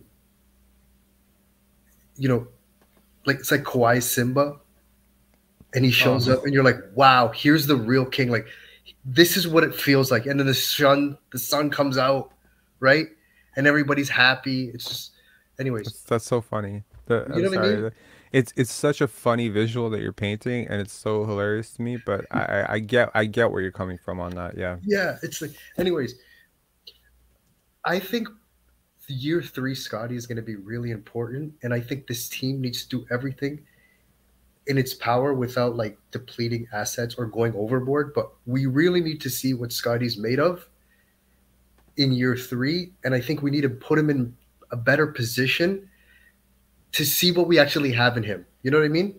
Mm-hmm. And I don't think the Pascal Scotty combination is going to work. It could work, but then you're going to have to rearrange the rest of the roster. I think the easiest solution is Mm-hmm. trading Pascal. I think that's the simplest solution because the other is going to be like letting a couple guys go, trading contracts, players, right? Jakob or Achua or Boucher, like you have to really cater the roster more to those two. I think the Mm-hmm. simpler solution is getting rid of Pascal. I think that's the simplest solution that fixes so many things, and replacing him with like 3-and-D guys or guys that fit more with Yak, with OG, with Scotty. You know what I mean? I tend to agree. Take a look at his career projections per 538 and ESPN. So this is sort of where he's at. They project him as his five-year market value is pretty much at like, I don't want to say like role player level, but it's not, it's like high level starter, borderline all star, right? That's sort of his 5-year market value. This is not what Scotty's projections look like. This is not No. what Jason Tatum's projections look like. This is not what anybody who's got destiny of being maxed out looks like. And I mean, these are just numbers, right? But I think, look, Pascal at 2.5 box plus minus versus how much Scotty underperformed earlier in the year. Like Scotty in the first month, first Yeah. week, 2 weeks, he was good. But after that injury, when he came back, he was really bad. November was really tough for him. February was really tough for him. So if we consider where Scotty should be at zero, let's just consider that zero. Let's say zero. Anything above zero is great. Zero is Gucci. Anything below zero is like, okay, now we're struggling, right? Let's say Scotty was like at -2, and when this fan base was losing its mind, saying he didn't work hard enough, whatever. Let's just say whatever that means, -2. He was underperforming by -2, and let's say right now he's still underperforming on season expectations despite a hot January. Let's say he's at -1. I think Pascal Siakam is well beyond -2 relative to pay, relative to expectations, relative Mhm. to reputation, relative to, perception. But I don't hear people calling it out the same way. So whereas I can accept and be fully okay with, someone saying, hey, you don't talk about Scotty's bad games the same way you talk about Pascal's bad games or Fred's bad games. Okay, fine. I'll promise that, and I'm trying to be way better about it. Like, I don't know if you've noticed, but I've been way more critical of Scotty over the last 2 months, and it's partially because he got his blessing on it, Yeah. right? To just, okay, like that's what was the turning point for me there? Honestly, it was when I knew that he was okay with criticism, that it wasn't gonna hurt him or anything. And Brian, basically telling me like, hey, like when he has a bad game, we love him, but just call it what it is. And that will probably, and also there was someone else in his life who I'm not going to mention right now, who kind of came at me a little bit, and they were just like, no, like you're basically fanboying over him, like you need to be a little bit more real with him. So I'm like, okay, all right, well, you got that many people close to him telling me that I need to, call it more like what it is, then I will 100% dial up. I'll take off the kid gloves, right? Take off the kid gloves with him. But if I'm willing to take off the kid gloves with him, I want Raptors analysts out there to just be open and honest about the season Pascal Siakam is having, the season the Raptors are having, and just call an ace an ace. That's it. Like, I, can we level up adjustments? And look, the thing about saying trading Pascal, if you and I know the season he's having, so do other teams, man. He's yep, over. yep, He's actually a little bit overpaid relative to what he's producing right now. I agree. But that's where would you be open to attaching that pick with Pascal? It's almost Oof. like, For what? see, this is the Oh, real you want to difficulty. get that pick out just to get off of Pascal's contract? Well, to get actual He value just back. has one. He just has 1 year left. I know. But again, with his contract situation Hmm. and what he's going to be offered by some team like Charlotte, right? Like some team that's just going to overpay. Like, do you think Pascal's worth more than Mikal Bridges in the open market right now, this summer? If they were No, making the exact same money on the exact same contract, who's no. worth more? Okay. I prefer Mikel because he's younger and he's a better defender. I'm not asking you though. I'm saying the general consensus of front offices. What do you think they would be? And if you start naming players in your head, you almost have to just theoretically assume they have the same contract in the same length, the exact same contract, and it ends at the same time. That's the difficulty of trading Pascal. It's weird. You almost have to build up his value again, Yo, or if get him on a. If Russell Westbrook can get traded and John Wall can get Yeah, but what traded, are you Pascal getting for Siakam's him? way better. Yeah, but what are you getting back for him? Yeah, but I And mean, like you're talking about moving off a 2023 pick, which is a hell of an asset if you lose him. The problem is like, look, this was, oh, man, I feel really bad when I look at that other YouTuber's comment section and I see this one particular person. I don't care about everyone else who walked over there. Who cares? There's this one particular YouTuber, not YouTuber, caller who used to call on to here. His name's MSJ. And we had one disagreement about Jakob Poeltl, and this guy's now like sworn off me and he hates my guts and stuff. And he's just like, I'm never gonna watch anything that guy has to say, and I love Jakob and stuff. So I think the problem with the Jakob trade that I was so against it partially is because you don't have the luxury to reset anymore. All that flexibility is gone. You just don't have it. You Mhm. can't be that bad in 2024 when you don't have your pick. You just can't be. Look at all the teams out there that don't have their pick. Do they have the chance to retool? No, they don't. So you in chess, we call it pre-moving. you know, Mhm. I don't know if you play chess online, but on chess.com, like when you start running out of time late and your opponent has a ton of time, just to save time, you pre-move. So you make a move before you even see what the other person's doing in order to make sure that you lose no time on the clock. That's what it feels like the Raptors did to them here, themselves here. They said, okay, well, worst case scenario, this is still going to work out, and we're still going to have this option and that option, and let's just try Jakob and give this score a shot. It felt like kind of pressing a doomsday button, and that might feel dramatic to some people, but even though he's worked out, the opportunity cost again of what you've lost in the form of flexibility later on is sizable. Because what you're talking about right now, like like what if there was an offer to move Pascal plus this 13th pick or 12th pick or whatever the hell it is Mhm. for the sixth pick and a not sixth pick, third pick and a dead contract. Not a dead contract, but like a downgrade on Ben Siakam, Simmons. Ben you Simmons. know. So, Something well, like that. something like Simmons and like, well, I mean, not quite Simmons, but Like a John Wall expiring. DeAndre Jordan type. Okay.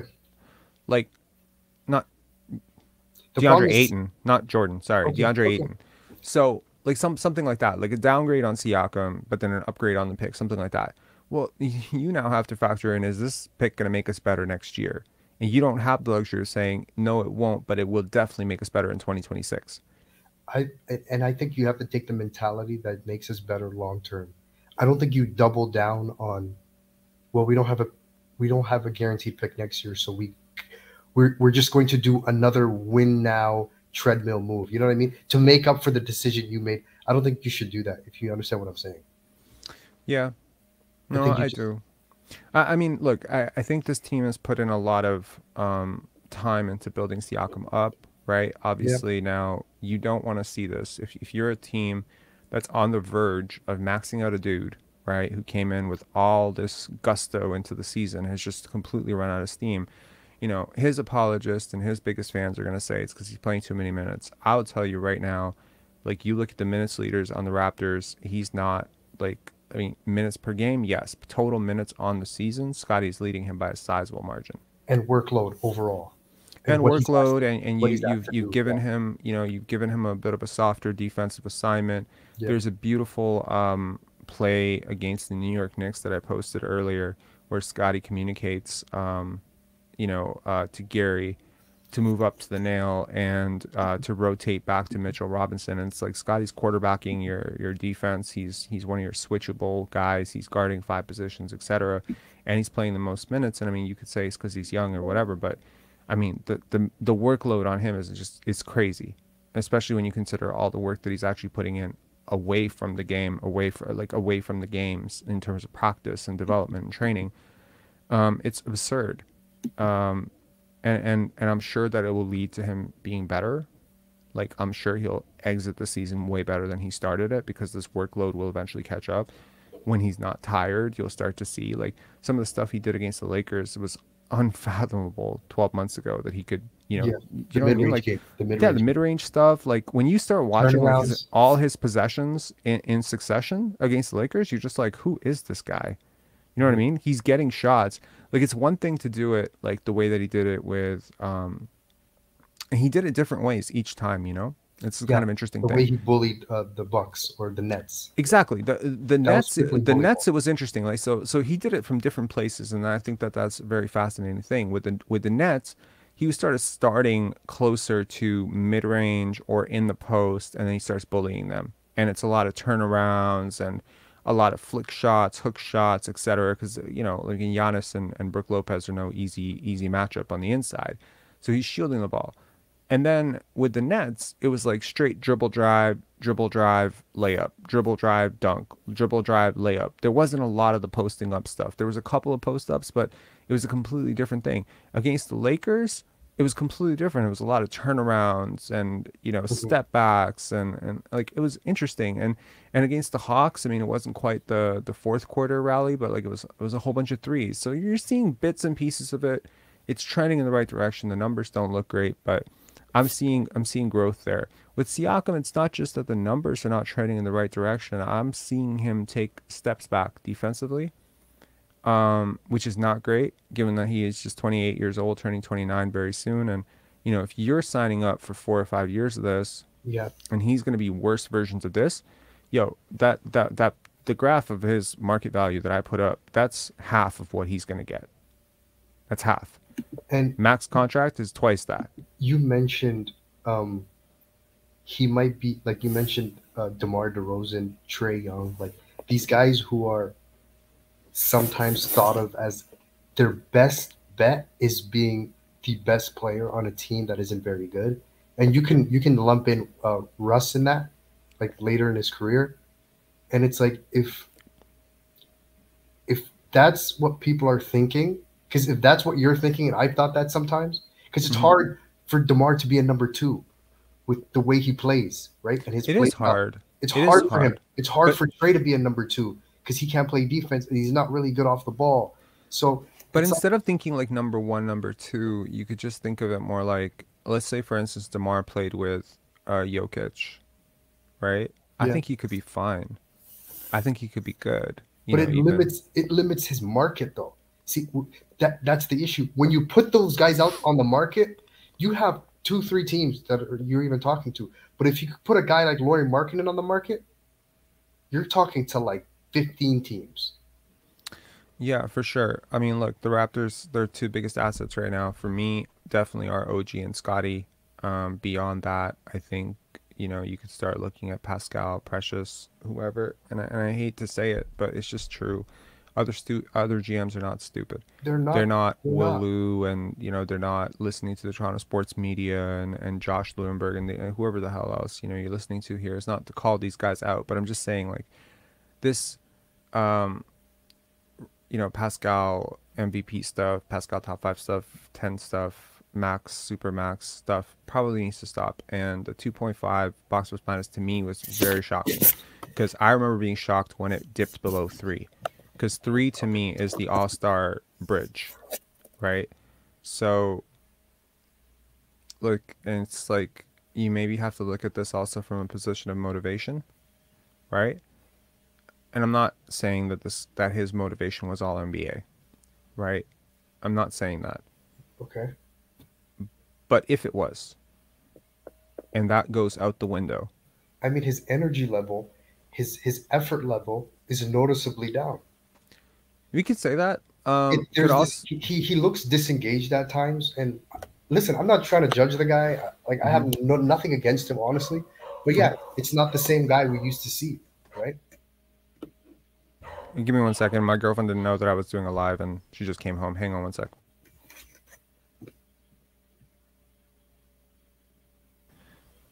Yeah. So no, I fully agree with you. I get what you're saying. I think the Raptors. It's really difficult now. You spent so much time building this guy up It's as the a max monster you player, created. It's the monster you created. Him and right? Fred. Like you. This is what you've done. Is it possible that, ironically, that he's struggling a little bit because of Jakob? Like just being in so many of the places on the court that he needs to Yep. operate? And Scotty, and then OG struggles from three half the games, right?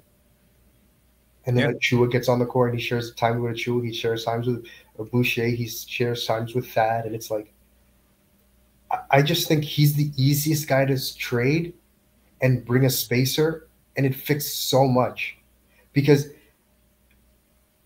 Yeah. trying to get a roster that fits Scotty and Pascal is so much harder than just trading Pascal. Yeah, I agree with you. Um, yeah, no, I get it. You know what I mean? Like, are you really going to go that far out and be on the phone for 12 hours a day for 2 weeks straight to I get those think two to work together? the way the box plus minus metric works, it does come down to like if you overextend a guy beyond their usage, you do start to see that reverse, right? Yeah. So I still think that if he was at the 23 to 25% range in terms of usage, that he could be a solidly like. I mean, it also frees up a little bit more energy on defense. Doesn't have to carry as big a load on offense. I think there's a situation in which you build a roster which fits him a little bit better. And I'm not saying build a roster around him. I'm saying like put pieces around him in lineups where he's featured, where it makes a little bit more sense. Yeah. He could easily still be a 4.2, 4.3 type of guy, you know? And again, that's not superstar level. That's not top five No. player. It's not top 10 player, but it's a solid all-star. And those guys don't grow on trees. No. And despite the defensive tail off, I don't think he's falling off as an athlete. I think he's falling off as a defender. That's due to concentration, fatigue, injuries. I don't know. And I think his And role needs to be more defined. yeah, I think like, I think he needs more of a leash or more definition, right? Because I don't know. But also, do you think his usage is going to go down next year from the around the 25 it is right now? Siakam's at 27, Okay, so 27 plus. So okay, yeah, I think it should go down to 25. And when and he's not having to audition for a contract, presumably, you know, if you deal with the contract extension this summer, I don't think it will require that at all. Yeah. Anyway, man, I gotta get going. We now have two more callers. We're gonna limit it at the three callers, but thanks a lot for calling in. yeah, have a good night. Really appreciate it, man. Have a good night. Cheers. Um, KW Raptors fan, what's up?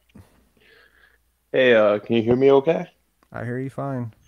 Perfect. Look, I know your Raptors show. I just want to start. I always call in and tell you, like, I love your content. I really, even if it's somewhat controversial at times to an average fan, it's really good stuff.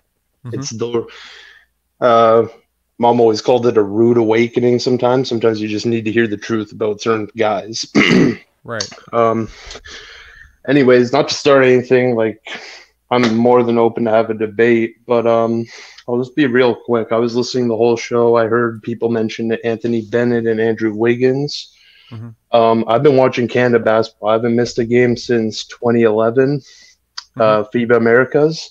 Yep. I will say Andrew Wiggins, as far as Team Canada basketball goes, nothing with his NBA career is a diva, 100%. His character is poor with regards to that team. Mm-hmm. 6 to 8 years ago, he might have been, you know, our only hope at ever medaling at a FIBA championship. And honestly, with the core 14 they introduced last year, that's good enough to get silver at least or top two in the Americas to move on. Sure. So I would lose a ton of respect. My point is for Nick Nurse if he bent over and allowed Andrew Wiggins to join Team Canada after not committing to the 3 years and having so much turmoil in the past with the coaching. That's just my personal opinion. I mean, if you see different, I don't think we need him. I don't know enough about it, to be honest. I understand now he's not really your only hope now. Shea is probably a way, way, way more important piece going forward. Absolutely. Right? My favorite player in the NBA is Shea. Scotty Barnes is there because obviously he plays with the Raptors, but Shea Gilgeous is my favorite player in the NBA today. Right. I love his game. Sorry. Someone's saying Shea not on Siakam's level. Stop. I hope that means what I think it means, which is that Shea is better. But yeah. he's way better. Yeah. I will say one thing too. Sorry, just about Anthony Bennett. Like I saw the Greg Oden stuff recently about him talking about being the number one pick, and I completely agree with what you said. You know, 8 to 11 was probably his best hope at the time. Whoever picked him first overall was, and it was a weak draft. It was a weak draft in which he went 8 picks too high. I mean, that's really setting a guy up for pressure. And I mean, like, you got to look at yourself in the mirror. You know, if you're Anthony Bennett, right? I mean, he was I know some people around Anthony Bennett, so I knew a few things about him that I'm not going to share on the air right now, just to sort of protect him. But I mean, if you read into this guy's history as a human being, I don't think how you could imagine putting him in a position where he's going to be in a small market team as a number one pick, where people are looking at him like, all right, it was LeBron, and now it's, you know, it's you, you know, like, that's crazy. That's crazy amount of pressure to put on somebody. I talked to people sometimes where they talked about, even putting guys into situations where they have to play for their hometown team, like Derrick Rose in Chicago, right? Something like that, Yeah. where it's like you gotta, as the adult in the room, as the, billion-dollar franchise making this decision, you have to look out for the players' interests as well, and you have to put them in a position to succeed. And too many franchises, they do not put these players in positions to succeed. And yes, some of it comes down to them, like J.R. Smith, I think in New Orleans or in Charlotte, wherever he was drafted initially, like, there was like some work ethic issues. But what 20-year-old comes in with perfected work habits? Yeah. They all work through He, it. he's had a hell of a career, J.R. Smith, I think. Yeah. I mean, Um, he's played on winning teams. I know he's not the first guy, and I know he had that famous, 20 was it 2018 finals yeah. when he didn't pass to, or he didn't shoot the ball, didn't pass to LeBron. He thought like they had the 1 point lead. Yeah. No, I Yeah, mean, I mean, look, like we but all have to understand that, athletes have a really difficult job. I completely empathize. I've never played at that level or even come close to it, but I can only yeah, imagine like, having an entire fan base, an entire city rooting on you to hit a shot, and imagine like the pressure that comes with it, and you airball it, or, yeah, big game coming up, and like Chris Webber with the Final Four, you travel, and then you call a timeout when you don't have a timeout and you're just marked, you're clowned for life. The psychological, yeah, expectation there.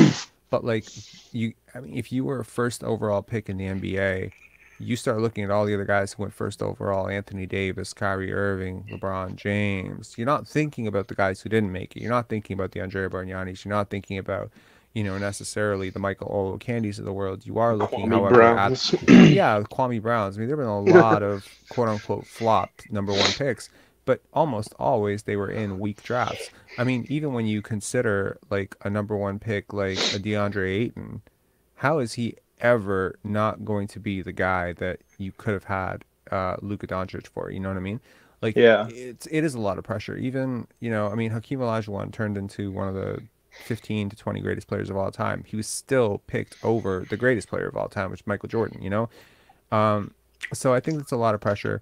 To the specific point that you made about, Canada basketball, and, one thing I'll yeah. say is that I haven't been really close to Canada basketball in years. I haven't really followed it very closely. The last time I really followed it closely was Steve Nash, that whole era of, The Canada basketball. Sydney Olympics, like way back then, or just that Yes, whole yes. era?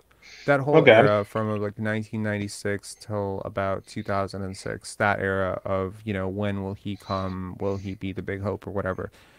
I think a lot of this comes down to how do you treat these guys, because they don't have to play. They really don't. You consider it a Yeah. national obligation, but if they get injured, you're not footing their, NBA career bills or whatever. So it is always going to come down to, and honestly, like sometimes you fail in a situation like that, and then it sometimes hurts your stock as an NBA player. You go out and you fail in the FIBA Olympics or whatever, or your team fails to qualify, and suddenly everyone's calling you a scrub, or it hurts your contract. So it's kind of like when, people clown guys for not wanting to be in the dunk contest, and it's like, Yeah. okay, well, what is LeBron gonna accomplish by losing to Mac McClung in a dunk contest, or John Morant gonna accomplish losing to Mac McClung in a dunk contest? I So gotta at some say, at point, least. Sorry, go ahead. Go ahead. yeah, so sorry. I guess I wanted to say that, at some point you do have to acknowledge that FIBA, FIFA, all of these, governing bodies, which are, international Olympics and Yeah. international governing bodies like FIFA and FIBA, they have they're marred in controversy, Yeah. financially and whatnot, and they have FIBA, I mean, tons they of lose a money. ton of money. FIBA, FIBA basketball, they lose a ton of money since they introduced windows instead of the just tournaments for the nations, for the okay, regions. I don't know They've enough lost about a this. they've lost a ton of money. It doesn't come on TV whatsoever. Canada, like on Sportsnet, they played the ones where the NBA players came out to Hmm. qualify. The other ones you had to like stream illegally, kind of deal. Like they did not have it on TV, Gotcha. which is bad for them, honestly. But Yeah. So what is your grander point here? Like you're not you called in, I guess, to say that you I just just hope that wanted to point Anthony. out, I know a lot of guys shit on Anthony Bennett. Like I see a comment here that you pinned maybe. Anthony Bennett settling into the Taiwan League. I mean, yeah, Taiwan's not the NBA, but honestly, I've watched Canadian Basketball League, National Basketball League of Daryl Canada. It's is good in basketball. It's good Daryl is basketball. Daryl is in Sorry. Taiwan. Daryl lives in Taiwan. He's not saying this Exactly. Like as a it's joke. 100%. No, no, I'm not taking it as one. But just that, like, I mean, he still plays professional. He still answers the call if Canada needs him for 2 games on a random Hmm. weekend during his season. You know what I mean? So Yep. I understand he didn't make it in the NBA. I just want to point out, like, yeah, these guys still have careers. They still play professional. They'll still beat you one on one if you catch them in the street. You know? Anthony Bennett would beat me 100 to nothing. I know that. Yeah. Yeah. Yeah. Anyway, KW Rapsan, Yeah. thanks a lot for calling in, man. Appreciate it. Thanks for having Cheers. me. Have a good Cheers. night. Good night. And final caller, Mario. We're gonna have to make this very quick because I do need to get back to something, and I was supposed to get off by 9:30. But how are you doing? We don't have to do it at all, bud. I mean, we can talk some other night if that's good. I'm just curious, if you have any immediate thoughts about this. I don't know what exactly. I didn't read the news and all that, but I did watch your thing this morning. Uh-huh. And, I'm more and more impressed with who you want to be and who you are and who you're on your way to becoming. Thank you. Appreciate that. Yeah. So, I mean, it was not a basketball thing definitively, it was more of a life thing. And, yeah, I when I listen to you, I feel your truth, if that makes sense. Thank So, you. I appreciate that. yeah. And if I was going to leave you with something quickly, I'll just leave you with this. Have you ever considered the possibility of a karmic bank account? Yes. Do you think you have a positive balance in your karmic bank account? Um, I don't know. I think so. I hope so. But maybe I don't. I don't know. I mean, look, like people have done a lot of good things for me, and I try to do good for people, but sometimes I've been selfish in my life. Sometimes I maybe have taken more from people than um, I don't know.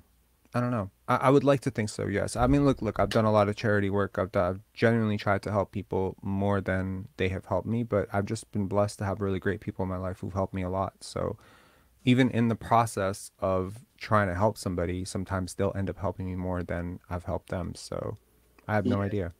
Yes, and I don't think you're factoring pay it forward.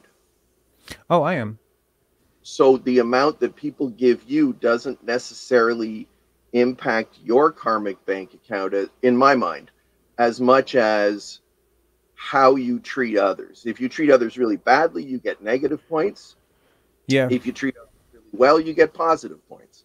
And I feel highly confident in my engagement with people of saying to you, dude, you have a big balance in your karmic bank account.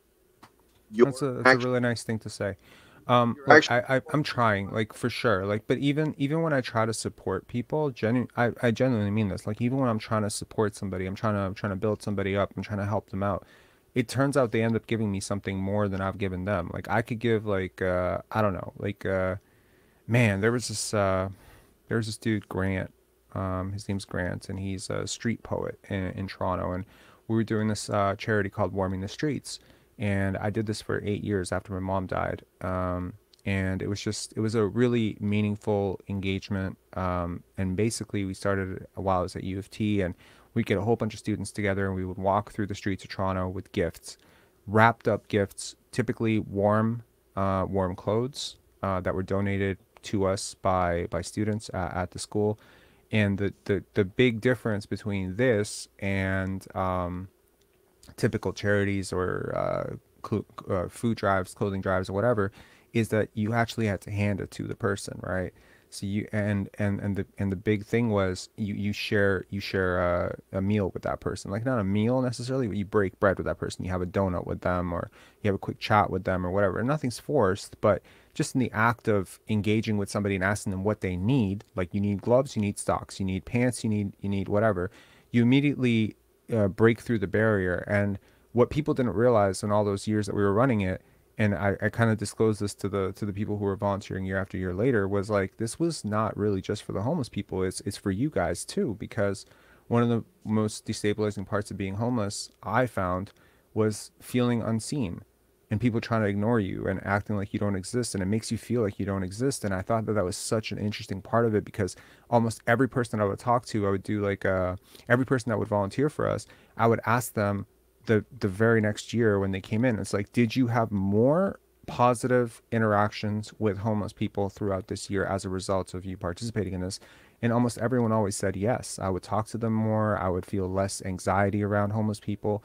And I thought that was a really cool thing. I know some people are just chill with homeless people regardless. Like they're kind of from it. They're like, but a lot of people are really nervous when they're approached by a homeless person, on the subway or whatever. And I thought it was so great. So all this while I'm thinking I'm helping these people. Uh, and I really wasn't. Like, I mean, I was helping them for sure, but they were helping me so much more. They would share ideas, share stories, and they would ground me in some sort of perspective that I hadn't thought of, or they would share like this awesome art that they were doing. And I always felt like I got more out of those situations than I ever got to put in. So in that case, like, did I really achieve some sort of karmic balance, or did I just take more from that situation? You know what I mean? I No, no, well, okay. In the way I look at it, when I hear you responding, it reminds me of this wonderful thing I knew from 30 years ago. It sounds like this: if it's better to give than to receive, what is it best to do? no idea. What is it? The answer, the classic answer is to allow someone to give to you, Hmm. That's which is that's receiving, which means there's no karmic debt in receiving when it's done properly. So, for instance, I was taught an understanding of education where I would say to a student, look, I have had great teachers in my life. And it's true, Rob. I have had great teachers in my life. When I was 20-ish, there were some 70-year-olds who were telling me beautiful things that I've remembered. And one of them is this: that if we pay it forward, then I say to you, my student, I say, look, this is the deal. You don't owe me, but you owe the human race to yeah, integrate what I'm teaching. And when you're old enough, become the teacher. And you're old enough already, but like it's an ongoing process to integrate. appreciate it. Look, I get what you're saying. The pay it forward thing for me is always stuck with me. There's a lot of people who helped me out when I was younger. They taught me stuff, and I've always tried to pay it back, always. So, people who show me something, I don't try to hog it. I don't, like, even with this sponsorship that we just did with QAG, right? Like, I mean, it's a great thing for us to be able to get some money, for this channel to support just the time that goes into this. I mean, time is not free, right? Obviously, if I'm doing this, I'm not doing something else, and I'm not doing something else. That means I'm not making money doing that. So obviously, some element of this has got to be monetary. And immediately when we were approached by QAG, I thought about, other content creators that they could reach out to. So that's paying it forward for sure. You know, content creators that I believe in, or wanting to put them in touch with other people. And one of the things that I made it pretty clear to them was, I don't really care how much you pay the other people. You don't need to pay me the most. It doesn't need to be that way. There needs to be no bonus added to it. I remember one time somebody asked me for information on a basketball player, like if I could do some work for the basketball player, to help that basketball player. And I really liked this basketball player. He's a Toronto Raptor, and I really liked him. And the person who was approaching him was someone in his circle. And I said, you never have to pay me to help this basketball player. Like, I love this basketball player. Like, I love, I want to support them. And so it's stuff like that where, somebody helped you for free, you would have paid, they didn't take it, so you pay it back. And it's not really even keeping track. It's just trying to do the right thing. I'm trying to do the right thing. Yeah. So I perceive that you've asked the universe for wisdom in terms of how to engage with other humans more effectively. Have I heard you say that? Yeah. Yeah. I mean, I would like to learn for sure. I mean, look, there are certain people like specifically that guy MSJ that, used to call into this show a lot. He was the big dude who claimed, that he was like playing center or whatever. And looking at him talking now, like, oh, I would never watch that guy's live streams. I'm like, what did I do to this guy? He didn't seem unhinged or didn't seem like I'm surprised that something that I've said has offended him so horribly. And there were a few people who unsubscribed when I had that outburst with Marco. Um and they were just like, oh, if you're gonna be so rude to your callers, not gonna tune in anymore. This is disgusting. And it's like stuff like that where it's like, okay, I'm never gonna claim to be perfect. I definitely need to learn as a human being. I need to evolve, constantly evolve as a person. And yeah, but yeah, dealing with people has never been something that's been like seamless. Some people are very charming, like they're very charming, they're very smooth. They can tell you're an asshole to your face, but they'll do it in a way that's like very smooth. I've never really had that. Yeah. So I'm something of an expert in communication and conflict resolution and interpersonal relationships. And on behalf of the universe, I'm willing to answer your call and give you one of these pay it forward relationships where when you want, I don't want to force it on you, but if you want, I will give you my top notch wisdom for free. It's appreciated. I got to tell you, like, I think you've sort of made this offer before when we hadn't talked as many times, and I sort of brushed it off, like, you don't have a YouTube channel. How can you help me? But having talked to you now a few times, I see where you're coming from. Yeah, like we can definitely talk about it at some point for sure. Well, I mean, we are. This is, like I'll leave you with one little tidbit. Consider when you're dealing with pairs, and lots of things come in pairs, before and after, mother and father, above and below, Yeah, left and right, right? There's lots of pairs. Consider if those pairs are aligned vertically or aligned horizontally. yeah, And when they're aligned vertically, it's a competition. And when they're aligned horizontally, ideally it's a balance, like on a scale. And we want them to hold both of them in value, like male and female, yin and yang. These are horizontal pairs. And so consider inside your head, start to organize the pairs you're working with and try and create consistency in, is it a vertical pair you want to compete about, or is it a horizontal pair that you want to find balance in? that's interesting. Yeah, I mean, like I'm trying to find balance, of course, in my life. I I spent a lot of time like throughout most of my life stressing over small stuff. I try not to stress over small stuff now, but even the act of trying not to stress over something is actually stressful. So it's one of the things that I like to lean into is Lao Tzu way, I right? love Lao Tzu. I can quote all sorts of Lao Tzu. It's amazing. And I mean, there's a great wisdom in going with the flow. When you say yin yang, opposite energies and all that stuff. It's totally in my wheelhouse. Anyway, I appreciate this. We'll definitely have a chat one time, maybe off Right. the air. And I think like maybe because it's a basketball channel and maybe some people are not interested in this, but um I appreciate you coming on. Thanks a lot, man. All right. Have a good night. Have a good night. And just because I don't want to leave you hanging here, K Wheezy 86, man, what's up? Hey Rob, love Hey man. listening to the show, man, and all your hard work, man, is very much appreciated, bro. Thank you. Yeah, I just wanted to know, what did you, what your personal thoughts is? Would you be excited if the this Raps team finished in eighth place? I mean, I'm extremely optimistic, but of course, the results speak, right? A little bit disappointing with that three-game losing streak, but you know, Is it possible hopefully, for you to be a little bit further away from your microphone? It's a little bit hard to hear what you're saying. But I think what you're saying is, would I be excited if the Raptors were eighth? yeah, exactly. No, not necessarily. But I would prefer they be ninth than eighth. Okay.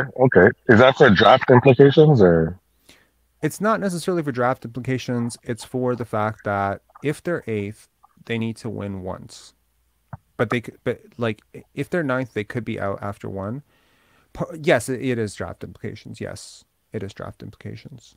Right. I was just thinking, as a T dot or a sports fan, I was just thinking two cracks at this might be like the best thing moving forward, right? Because it seems like we have to make a late push to come up with something even mildly successful, right? Like I don't know what I mean, look, successful. like I'm not sitting here trying to line MLSE's pockets. I obviously don't give a shit about the organization, in a nutshell. Like I care about the Raptors, I care about the players on this team. I'm not really trying to sit here and like stoke up, Rogers and Bell's pockets. Finishing eighth, right? If you win eighth, right, you never see this team in the play-in here. You'll never see it because they advance, right? Right. If they go to ninth, you will get a play-in game at Scotiabank, and that's pretty cool.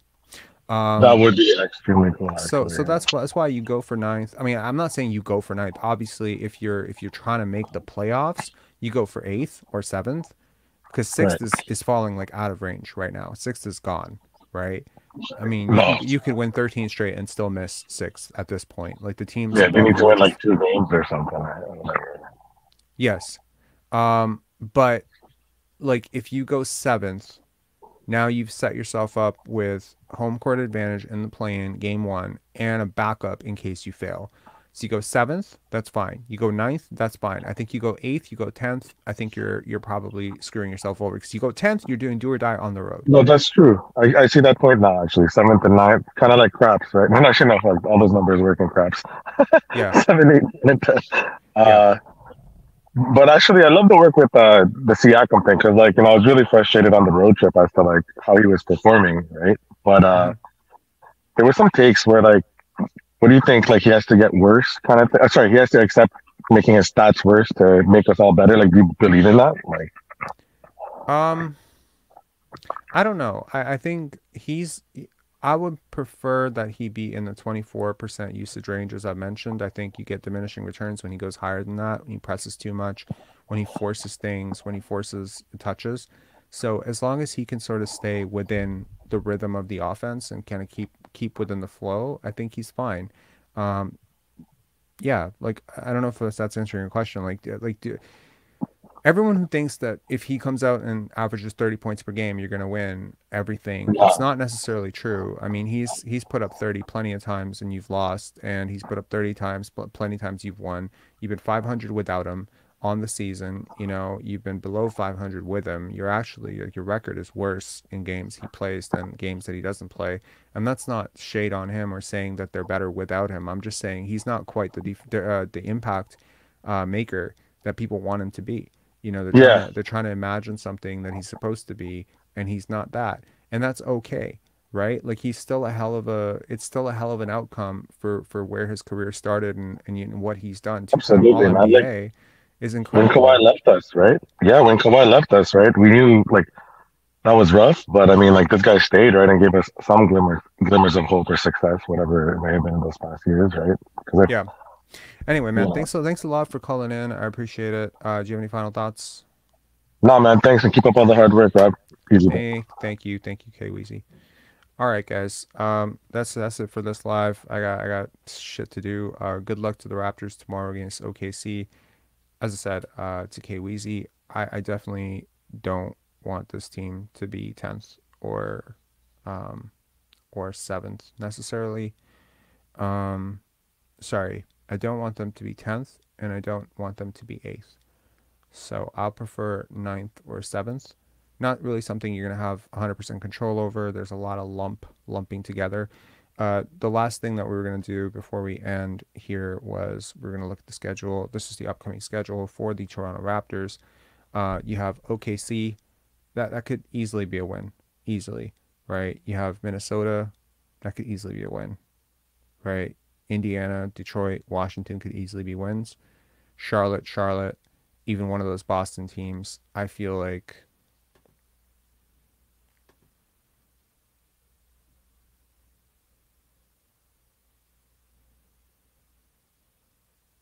Thanks a lot, man. I appreciate that. Yeah, you know the vibes. Luckily, you know, you have the rewind button and you can easily go back and watch it. You think so? I mean, they could. It's a bit of a homecoming for Shea. Um, Look, as I said before, this is sort of a team of, you know, Jekyll and Hyde team, right? We've seen it before. We've seen them put up a really impressive performance. It's really difficult to ascertain what's real and what's not with this team sometimes. Like you have a performance like Sacramento and you're like, was that an off night for Sacramento or was that us just being beast, right? You have a game like the game against Cleveland where you shut down Donovan Mitchell and you play so well and you're like, God, is this proof that we're real or is this just Cleveland sleeping on us a little bit? I don't know. I think this shit happens all the time in the NBA. I think teams that aren't supposed to beat other teams beat them all the time. I remember looking at the odds at some point. They said the favored team wins 65% of the time in the NBA. So that means, you know, 35% of the time the team that's not favored wins. And I think this is accurate. So it's a toss up almost every night. You know, the Houston Rockets going out and beating the Orlando Magic beating the Raptors twice. The Orlando Magic beating, not to keep harping on the Orlando Magic, but the Magic were not a good team this year. And yet, you know, they're still an NBA team and they go out and they beat, there's not a high school team, right? They beat the Boston Celtics twice. And that's when the Boston Celtics were beasting, right? So I think it could happen on any given night. I think it's better to look at things from a bird's eye view and maybe from a quarter season perspective. Don't get too caught up in the 5 games, 2 game, 1 game, you know.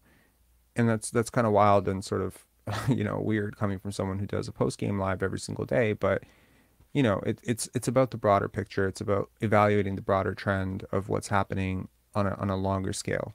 You know, so yeah, for a couple of I think it was like 6 games in a row. People were talking about Pascal Siakam averaging 30 points per game. Okay, now 5, 6 games in a row, he's averaging way worse, right? I'm not even looking at that. I don't care about the 30. I don't care about the 15, 18, whatever. It's not about that. It's the 2.5 on the season that I think is the broader trend that you need to look at. The 2.5 box plus minus on the season is just it's not a number that I could have even fathomed where he started the season and where he's ending it now. So sure, he can pick it up now. He can get it up to 2.8, 2.9. Still nowhere close to where he started the season. And again, to those people who want to say, well, if he just does this, the Raptors will be great. No, the Raptors were a 500 team when he was at 5.6, 5.7. And they'll be a 500 team if he gets back there as well. You know? So I think realistically, Toronto media, Toronto YouTubers, all of us, I think we all need to take a step back and just evaluate this and say, we have seen the upper limits of how much he can do with this type of role. It's time to move on from that. Not necessarily trade, maybe not necessarily. But what I don't want to do is I definitely do not want this team to double down on this core and then end up moving off of that 2023 pick. I like a lot of guys in this draft. If the play-in and the playoffs don't work out, this channel is going to turn full force and full focus into the draft and evaluating young prospects. I really sort of missed that last year after we traded our pick. I would really love a chance to do that this year, and it'll be a way for us to expand our horizons beyond just Fred and Pascal talk, right? So anyway, have a good one, guys. And to anyone who missed the sort of broader point of this morning's live, feel free to check that one out too. It was pretty cool. I think it went pretty well, and to those of you who have watched it, the comments seemed to be very positive. And it was basically, to sum it up in 10 seconds, it was really about Maslow's hierarchy of needs and how if you're really overworked and overstressed in your life, you really don't have the capacity to be stressed about basketball, and you're just going to look for the kumbaya, and you're going to look for the hype, and you're going to look for Pascal's an MVP talk. And anyone who's not going to echo that sentiment back to you, you're going to hate that person because they're destroying something that's very vital to your mental health. And I guess what I was saying was don't use basketball as escapism. So that's what that entire video was about this morning at 5:30 in the morning. And I guess this video is an extension of that idea and thought. Look forward to tomorrow night against OKC. Looking forward to seeing all the young talent that team has. There are a lot of players on the team that I really like. I expect the Raptors win. I'm just going to throw that out there. I expect the Raptors win. I expect another big game from Scotty Barnes. I expect, I expect. I don't think Josh Giddey and Shai Gilgeous-Alexander are necessarily great defenders, so maybe expect another big game from Fred VanVleet as well. Now that he's got some home cooking going, they don't exactly have some massive interior presence, so maybe expect Pascal to have a game where he gets going as well. And let's see if O.G Anunoby can string together 3 consecutive really good games, because he's had beast games in the last 2 games. All right, have a good one, guys. Have a good night.